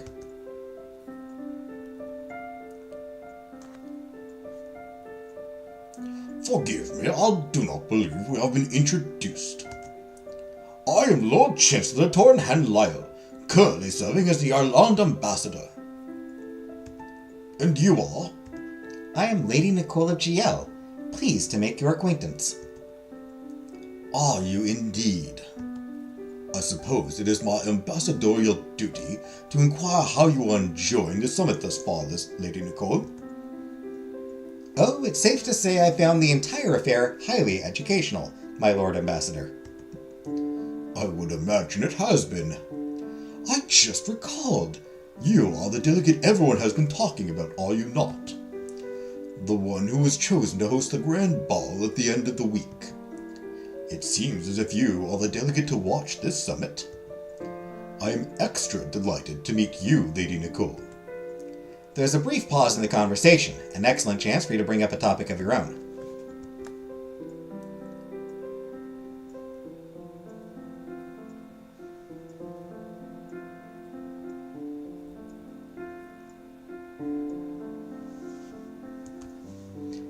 Ask him about how he is finding the summit. Sometimes you can ask something that is polite that also happens to be a way you might learn something interesting. The ambassador is too good at this sort of dance to give you anything interesting away, but you can tell that he is amused that you tried. Once your conversation has reached another natural pause, the ambassador leans in slightly, his eyes alight with interest. It is true, Lady Nicole, that I am the ambassador and you only the delegate. But I have only been here a day, whereas you have been here for weeks. I would love to hear your opinion on how things are going.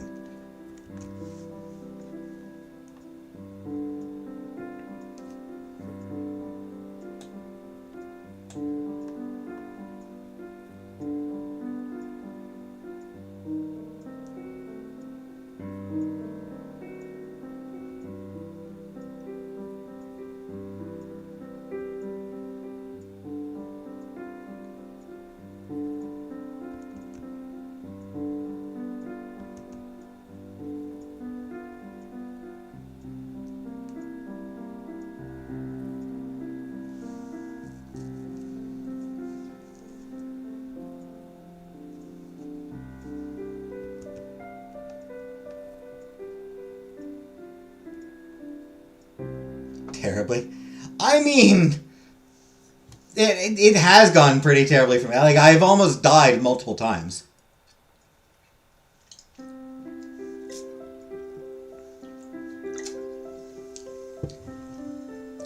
Three attempts on my life in 5 weeks.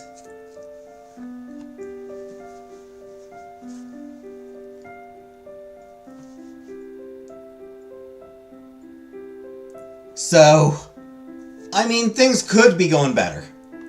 I believe these last 2 weeks will be more important for that than the last 5, Lord Ambassador. Very true. I suppose we will both have to form our own opinions in coming days. I apologize. It appears I am being summoned to speak with someone else. Believe me, left to my own devices, I would not leave your enchanting company so soon. I hope you enjoy the rest of your evening, Lady Nicole. He bows formally and then starts to leave, headed towards the other side of the ballroom, where one of the delegates from Orland is getting himself into a heated disagreement. 5 more conversations. Let's do Corval, I guess.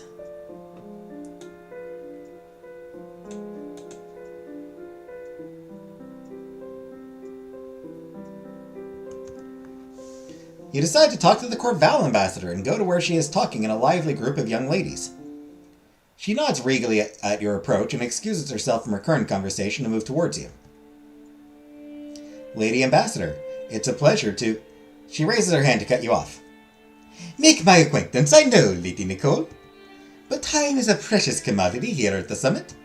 Let's not waste what precious little of it we have on pleasantries, shall we? Sizing up your competition would be much better use of your time, don't you think? Like that young lady over there. Her dress must weigh at least half as much as she does. She's sewed so many jewels on there. Really, that dress is ostentatious even for me. How much do you think it costs? Considering the jewels are all paste, probably not as much as you would think.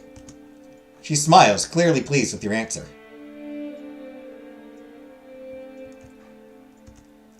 You'll have to forgive my little test. I always like to know who I am working with. It is something I learned from my father, and he from his. Although I have already heard more of you than the other delegates. I understand you are set to host the ambassador's ball at the end of the week. You are doing quite the job of winning everyone over, aren't you? In any case, rumor has it that you are the delegate to watch, which makes you more interesting to evaluate, don't you think? You can tell that the ambassador isn't the type to allow others to steer the conversation, but you could take advantage of this brief pause to bring up a topic of your own.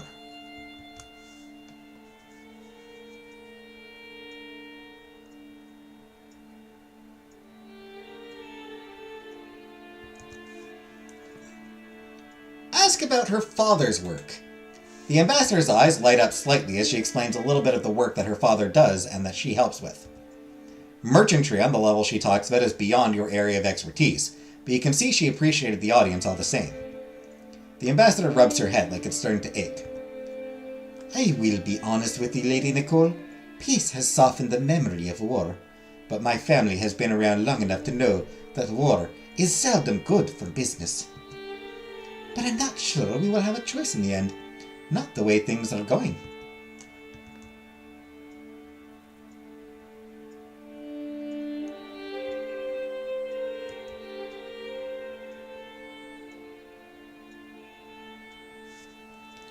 Truly, a skilled negotiator like yourself knows there is almost always a way to convince reluctant buyers.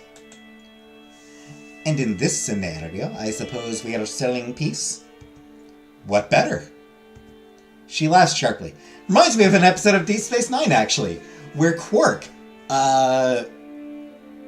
used economics to convince terrorists to accept peace.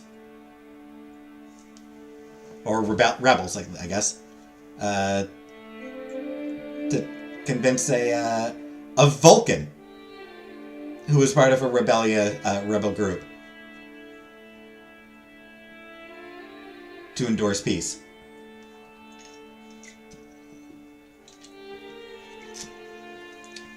It was a very fun scene. She laughed sharply. An interesting thought at that. Well, in any case, I still have things to do, tonight and beyond, so I must excuse myself. Good evening, child. I hope fortune favors you and yours. Alright. Heis. Deciding to talk to the Heis ambassador, you walk up to where she is currently laughing in a corner. Catching your approach, she excuses herself and heads in your direction. An interested glint in her eyes, she almost stalks towards you. You smile brightly. Hello, Ambassador. I am Lady Nicole of GL. And I'm Captain Naki, recently Ambassador of Haas.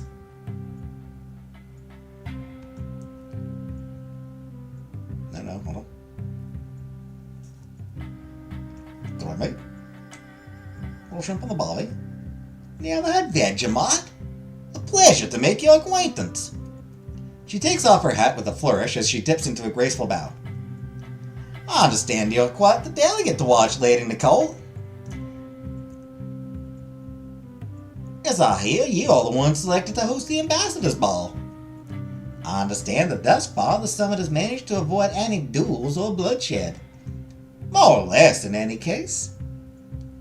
Where I come from, we would consider that a rather dull time. And you, Lady Nicole, how have you found your time at the summit? Excessively dull? I've found ways to keep myself occupied, Ambassador. Thank you for your concern. Her eyes glint with interest, and some sense of self-preservation makes you think this is probably a good moment to change the subject.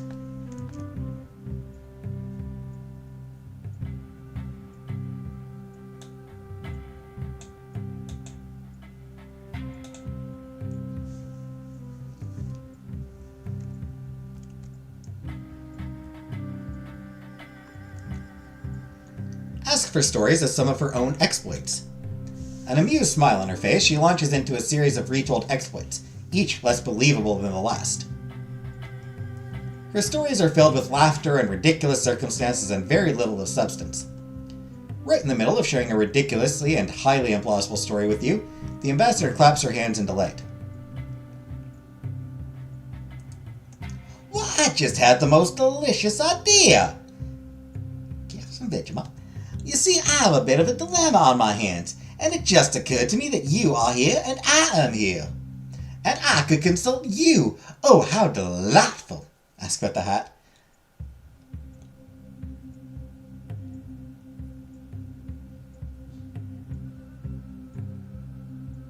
I mean, it would be nice if we could ask about the hat, because that hat is something.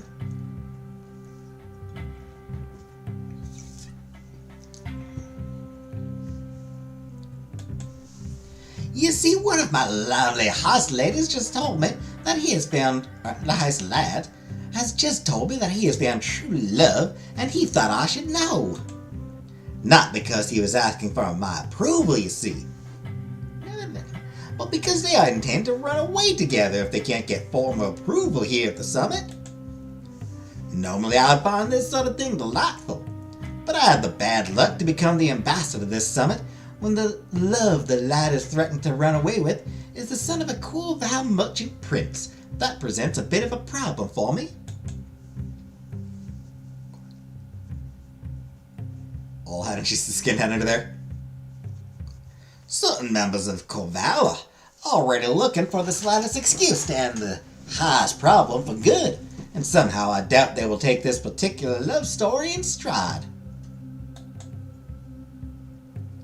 Especially when they learn the pair didn't meet at the summit. No, apparently they met a year ago, when a young captain boarded the Corvallis boy's ship, and ended up taking more than just his cargo, if you know what I mean. While the ambassador is very careful not to name names or even look at either delegate in question, which you most likely would ascribe to an attempt to protect them as much as she can, you do have an idea who she is talking about. They haven't been shouting their love from the rooftops, but they do have a connection that's hard to miss, especially when they are looking at one another. Which a quick glance at the side of the room proves they are doing now. The pirate is named Henri. He is lanky and muscled, but still full of almost feminine beauty, saving, of course, for the scar just above his eye, which was enough to bring him back to a dashing pirate instead. Trying his best to look elsewhere and failing is the son of Corval, Jimin. He is on the smaller side, his bones slightly protruding from his slim frame, but anyone thinking that made him soft would be very wrong. His eyes are always calculative and filled with intelligence, except, as now, when he's looking at Henri. Then their dark pools soften into something warm. Henri himself is something of a careless flirt, but no one would ever take him seriously, except when he was looking at Jimin. Chiel next? Alright. While they have managed to avoid drawing too much attention at the summit thus far, you only have to look at them together to spot their very real bond. You turn back to the ambassador, who didn't miss your moment's inattention. You don't think there's any chance the Corval delegation will be delighted by this turn of events, do you?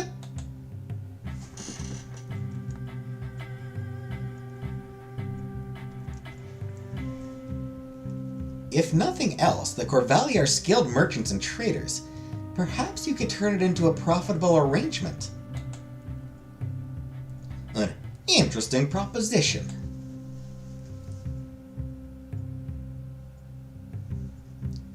Perhaps you are right, and the time has come to put a price on love. In any case, as lovely as this little tete-a-tete has been, I'm afraid being on my best behavior is a sore trial. If I have any chance of keeping it up, I must go seek out some liquid fortification. Goodbye, my dear. Enjoy your evening. At least half as much as I plan to.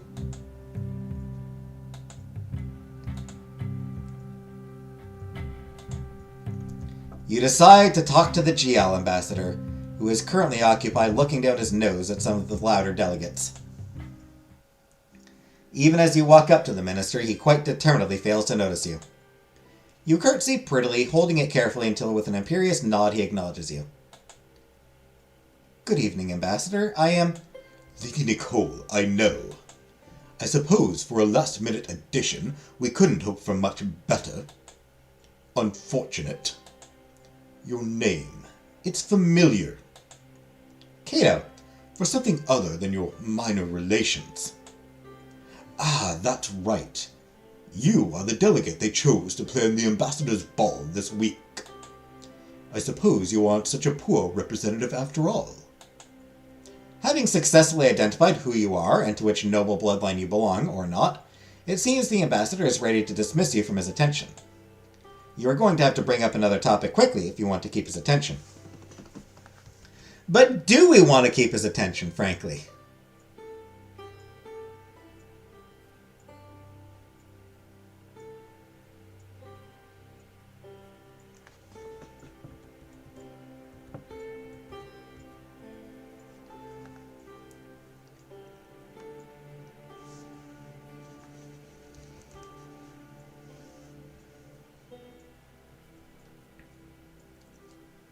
Let's ask for news of home. He snorts. If you were important enough to know about the goings-on of the imperial court, you would know already. And if you are asking about your family, you should know far better than I that they are hardly the sort of people important enough to keep track of. No, your presence here is, I'm sure, the most interesting thing to happen to your family line in generations. Oh, you said do the ambassador from jail last. Oh, whoops. I missed that you said to do him last. Sorry, Uncle Buck. Know each other, they're from the same place. Yeah, but he's from the court and I'm just, a relatively minor family.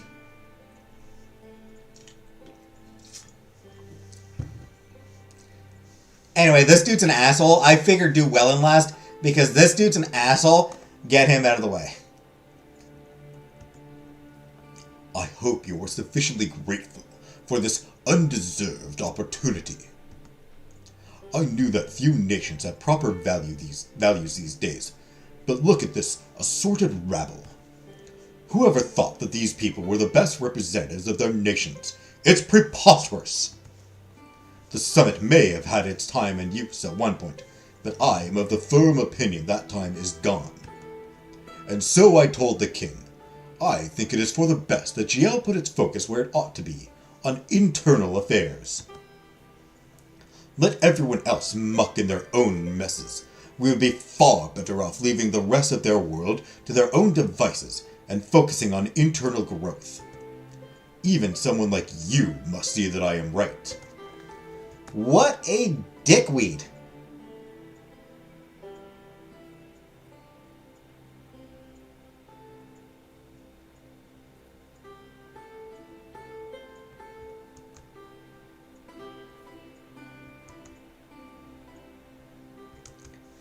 GL has so much to offer the rest of the world. It would be a shame if they stopped sharing. That's true enough, but sharing with the rest of the world hasn't done much for us. I respect your insights, Ambassador, and I'm sure you are a wise man. So you must agree that as much as it may seem that way, free trade or of ideas and goods can only be beneficial for GL and the other kingdoms. For instance, chocolate. We can eat it the same time we eat our lawn strawberries, or some of the excellent tea from GL because of what happens during the summit. And surely you must agree if the other nations can no longer learn from GL's example in many arenas, the world would be lesser. And many scholars, trade goods, and ideas from other nations will help GL as well. But knowing as I do what a respectable and well-bred person you are, Ambassador, I'm certain this is exactly where you were going with this. Why, yes, of course it was.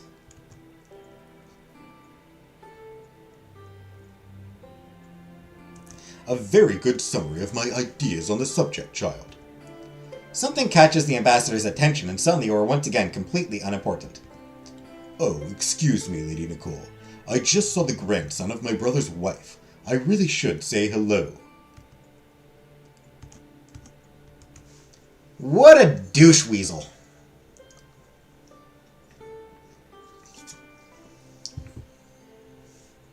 I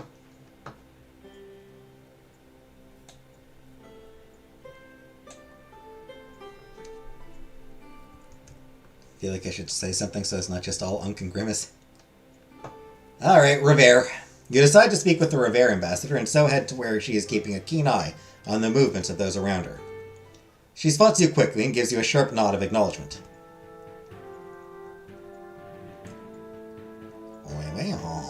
Lady Nicole, as you may well know, I am Marchioness Iris Patricia Valentine of Revere.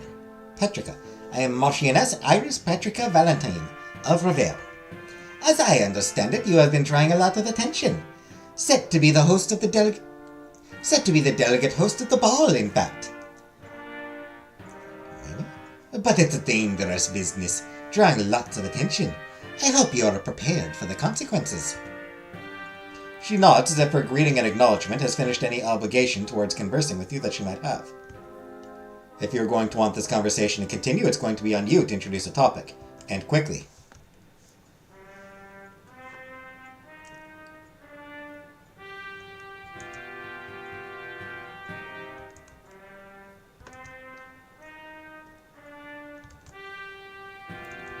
Ask for her advice in dealing with any unwanted attention you might draw. Her eyes light up and she gives you a long list of advice, starting with never eating or drinking anything you haven't made yourself, and ending somewhere after stabbing any suspicious shapes in your bed just in case. Wow! Wow!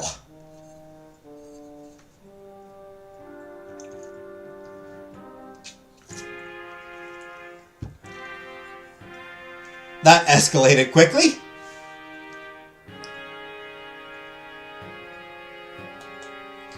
Some of her advice is less than practical. Others you might actually find useful. Your conversation is interrupted by a loud crash as one of the delegates is toppled over a statue. The statue ran into another statue, which is now headed directly in your direction. Thinking quickly, you hurry out of the way. The ambassador gives the offending delegate a sharp look before turning her attention back to you. She gives you a brief, approving nod for having saved yourself.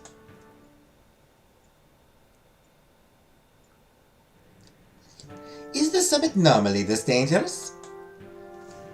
Ugh!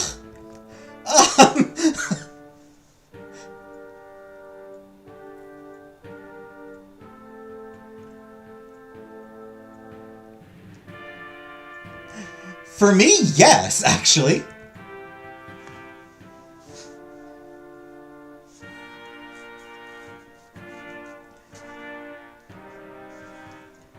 Probably the safest place around, blatant lie. I love that it's just like... I love the blatant lie attachment. I love that it does note blatant lie under probably the safest place around. Yeah. Is it normally dangerous? I mean, this is at least the fourth time I've almost died at this summit. At least the fourth time. I might be forgetting instances. I've been poisoned. Almost, run off a cliff. Almost crushed by a bit of stage. And now, almost had a statue fall on me.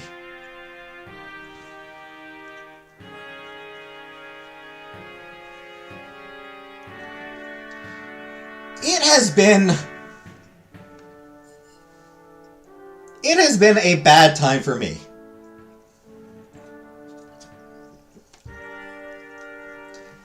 Sometimes we have to take risks if what we want to achieve is truly worth it.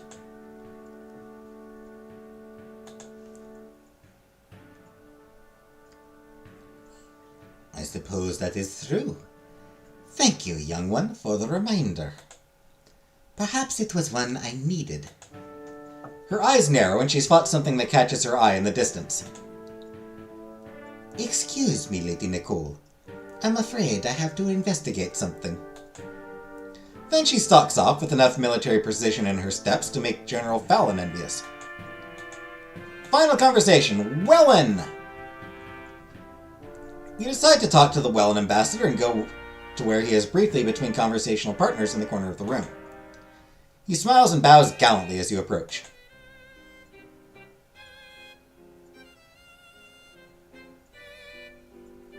Alright, so there's Southern. Gotta get my Southern accent up.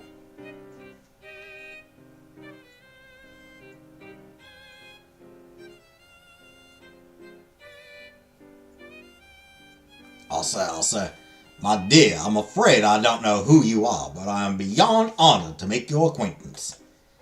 I am Viscount Herschel from Wayland, here to serve as ambassador for the summit. And your lovely self. I am Lady Nicole of Giel. It's very nice to meet you, Ambassador.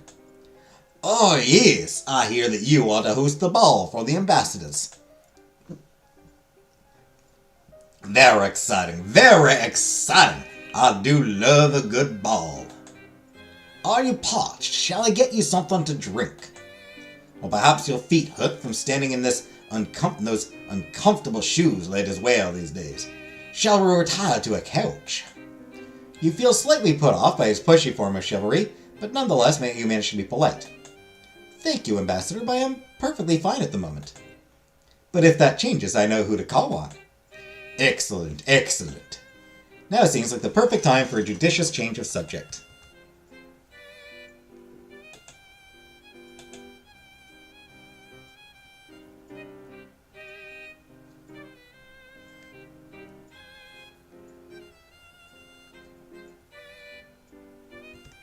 Commend his thoughtfulness and manners. Herschel is related to strawberries. He's beyond honored. He blushes slightly and then bows deeply to cover his brief moment of embarrassment. He then assures you that it is nothing, but he finds it his duty to be kind to women since so many of his fellows tend towards the opposite. A loud noise interrupts your conversation, and you can see Anna and one of her warriors in heated debate. The ambassador flinches away a little from the noise. I apologize. I do occasionally find dealing with our Scot neighbors unsettling. I respect them very much, but at the same time, I can't help but find them very strange. You have spent time with their delegation, Lady Nicole. What do you think of the people of Scot?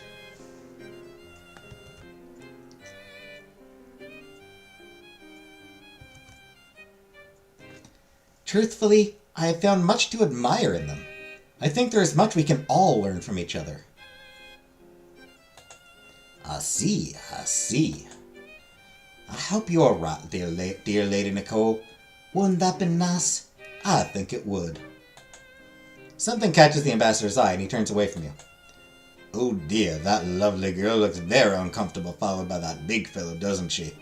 Oh dear. I suppose there's nothing for it. I shall simply have to rescue her. It was very lovely to chat with you, Lady Nicole. I shall speak with you again soon. With a determined look, the ambassador heads towards one of the delegates, who in your opinion is more than capable of taking care of herself. You don't have time for any more conversations. Dinner is about to be called. A number of butlers suddenly appear in the doorway of the room and start to signal that it is time to head in for the feast.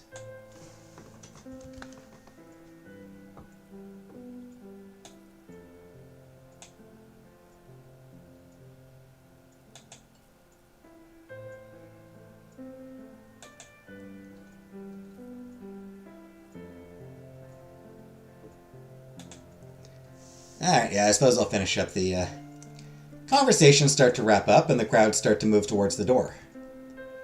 You enter the dining room looking for the small placard that determines your seat and thus your fate for the evening. Finally, you find your place at one of the far corners. A quick glance is enough to know that you are surrounded by delegates you haven't spent much time with and far from anyone you know better. Which is a mixed blessing, at least in one case. You are even far from the ambassadors. But for once, you don't mind. You aren't feeling especially social at the moment. A strange side effect of having so many conversations earlier, perhaps, or perhaps you are just feeling more somber. So you smile politely and answer briefly any questions posed your way, but mostly you let the conversation around you wash over you.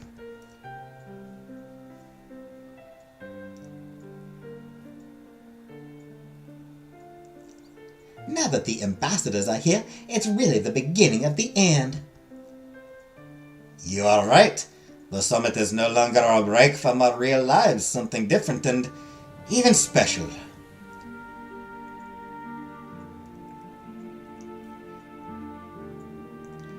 That will turn from one long party into a headache of negotiations.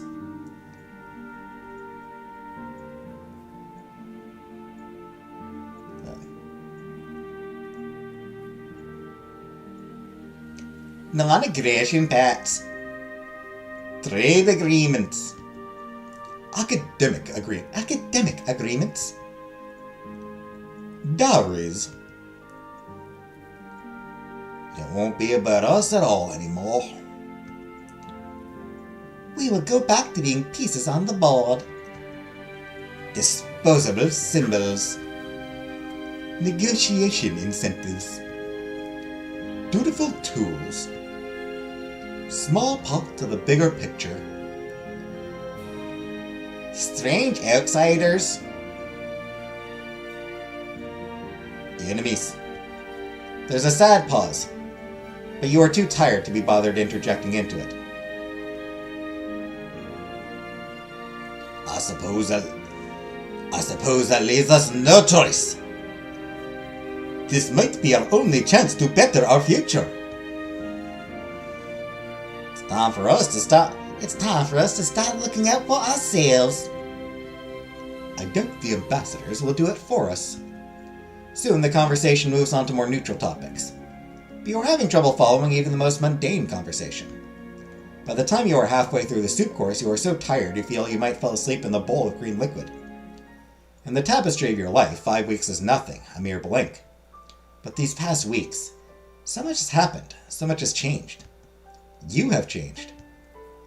When you got here, you were a girl, lost in books and learning, never knowing for herself what it is to experience, not learn. And now you aren't even sure what you are. 5 weeks has been enough to change you. Forever. You have learned that some lessons can only be learned by living them, not studying them. And avoiding problems or people only makes things worse. You can't spend your life hiding. It was enough time for you to realize how fragile life is, how fragile your life is, how mutable the truth, how much danger even the promise of power brings, and how far some will go to keep it. How much sacrifice is asked of people like you, like the other delegates. How little it feels worth it sometimes. How much every choice matters, and how hard it is to figure out what is right. How sometimes nothing feels right. Is it any wonder you are so tired now you feel it to your very bones?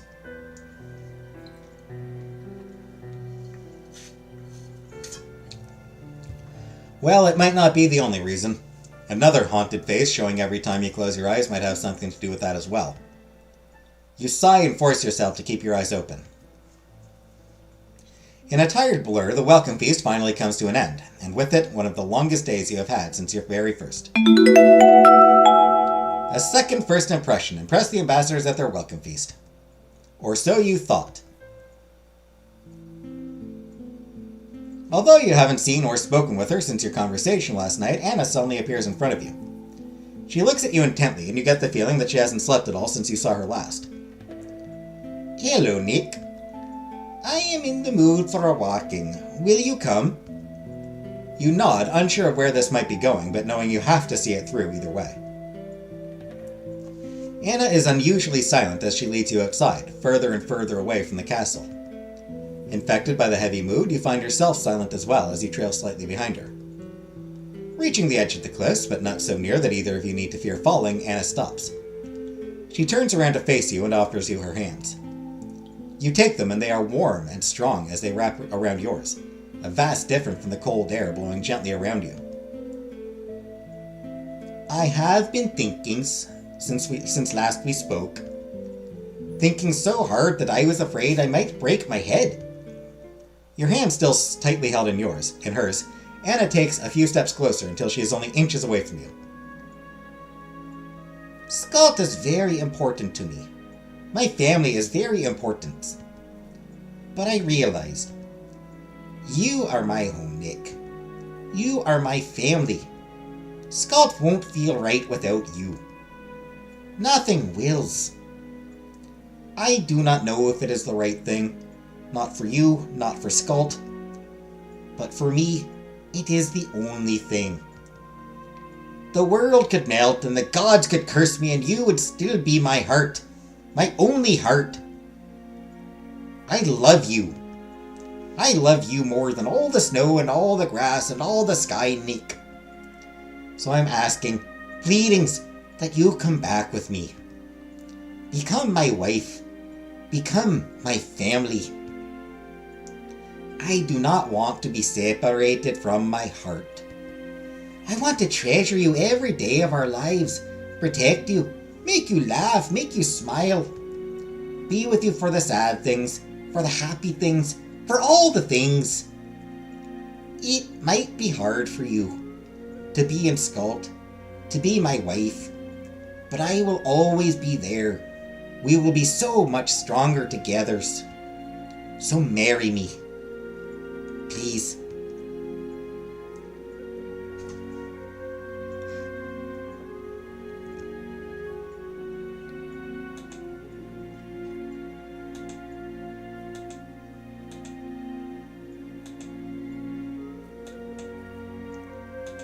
So I'm not sure if there's any difference.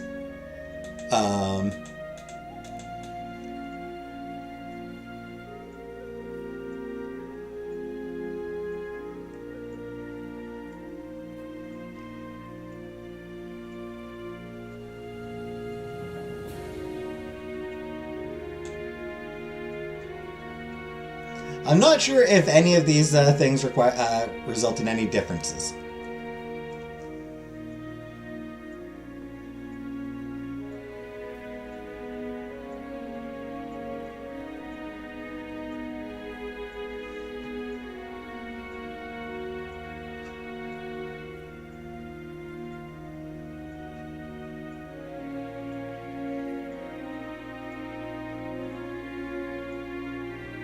Oh, by the way, the that conversation in the at the dinner. Particular guide I'm looking at has absolutely no goddamn idea what stats are involved, but there is a way to interject. There is a way to speak up and interject.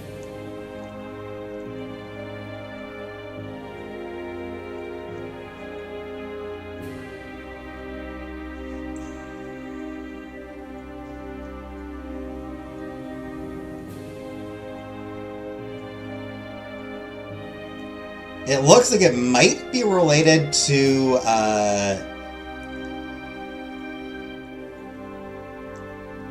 relationships. Anyway.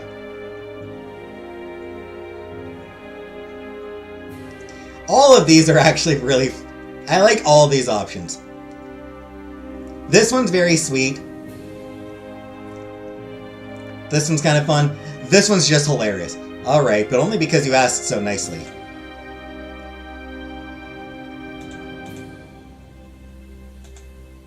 Yeah, same result. I think it's the same result in any case. Alright, but only because you asked so nicely. As your words sink in, Anna's face breaks into a giant grin and she lets out a whoop of joy. Before you know it, she's grabbed you and is spinning you around in circles. You are both dizzy and breathless before she finally lets you down. Thank you, Nick. You have made me the happiest. I will make you the happiest too. Her smile drops and her face instead grows intent as it moves closer to yours. Slowly, her hands move to gently cup the sides of your face, her calloused fingers gently stroking against your skin. You aren't just pretty, Nick. You are perfect. I will never get tired of looking at this face. I will love you forever and always. Even when you go grey and get wrinkles, even when you are mad, even when you are sad, even when you are dirty and tired, you will always be my heart. And you always mine. She slowly leans in and you find your eyes fluttering closed, your heart beating a rapid song in your chest. Soft lips press against yours. Gentle at first, but soon with all the feelings in her heart. Held in the arms of your love, together you share a moment you doubt either one of you will forget. I love you, Lady Nicole. My Nick. My heart. For now and forever. Even magical moments can't live forever. darkness and the business of the summit come all too soon. Anna walks you back to your room, her hand tightly wound with yours. She leaves you for the night with great reluctance, clearly longing for the days when you aren't just engaged at the summit, but are together forever. Alone now in your room, you try to steady your heart. It was a long, tiring day. It was a long, tiring, full day, and this week is going to be busy. But after what just happened, you don't know how you are going to go to sleep. Perhaps you will sleep, only to dream of your beloved. With that hopeful thought, you climb into bed and close your eyes. For some reason,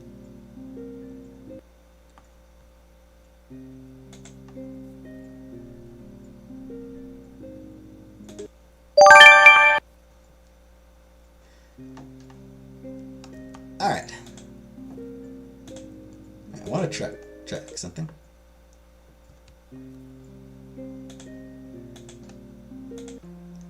Yeah, for some reason, this seems to have completely disappeared.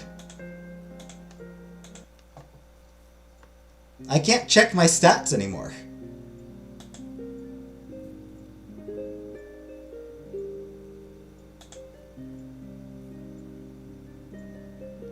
That is so weird.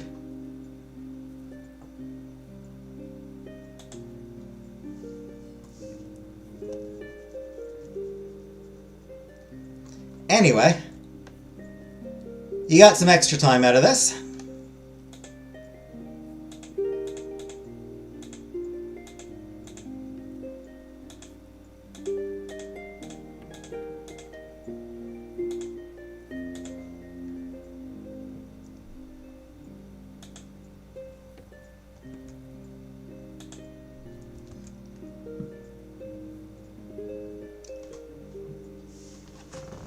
So as I said, next week,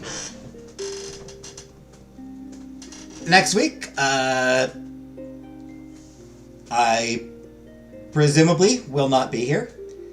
So, we should be able to finish up in 2 weeks. So the week, Saturday after next, we should be able to finish this at long last. At which point, I am going to need to go into another visual novel because it was given to me for free. Yep. It's only polite. Yep. I was gifted a free game. It's only polite to play it. So that will probably be 3 weeks from now. So next time we play, I will probably be able to finish.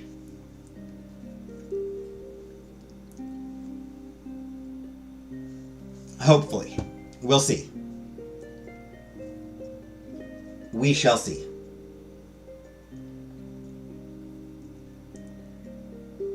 But for now, thank you for watching. And,